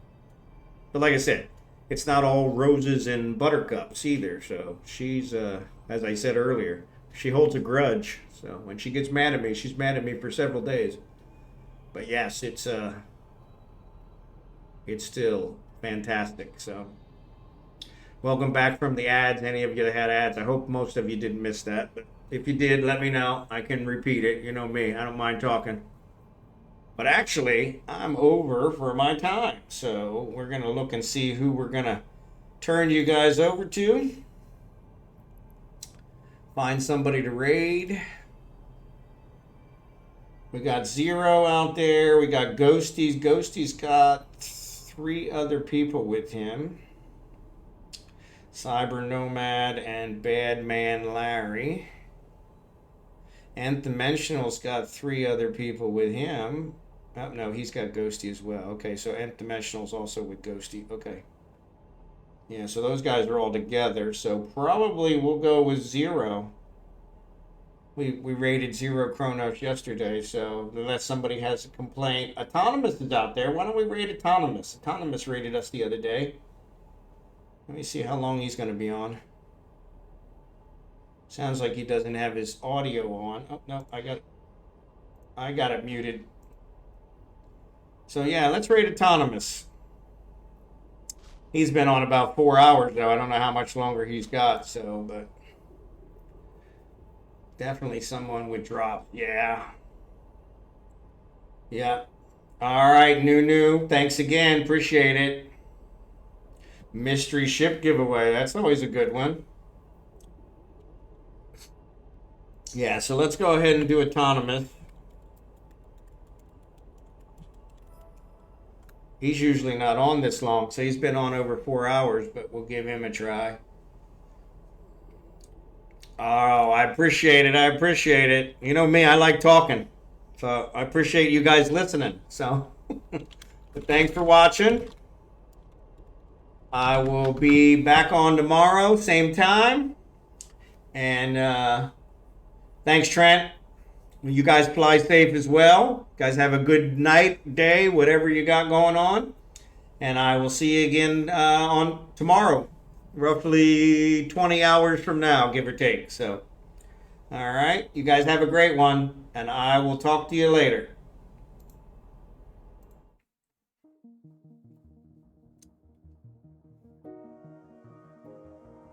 Take care, dog.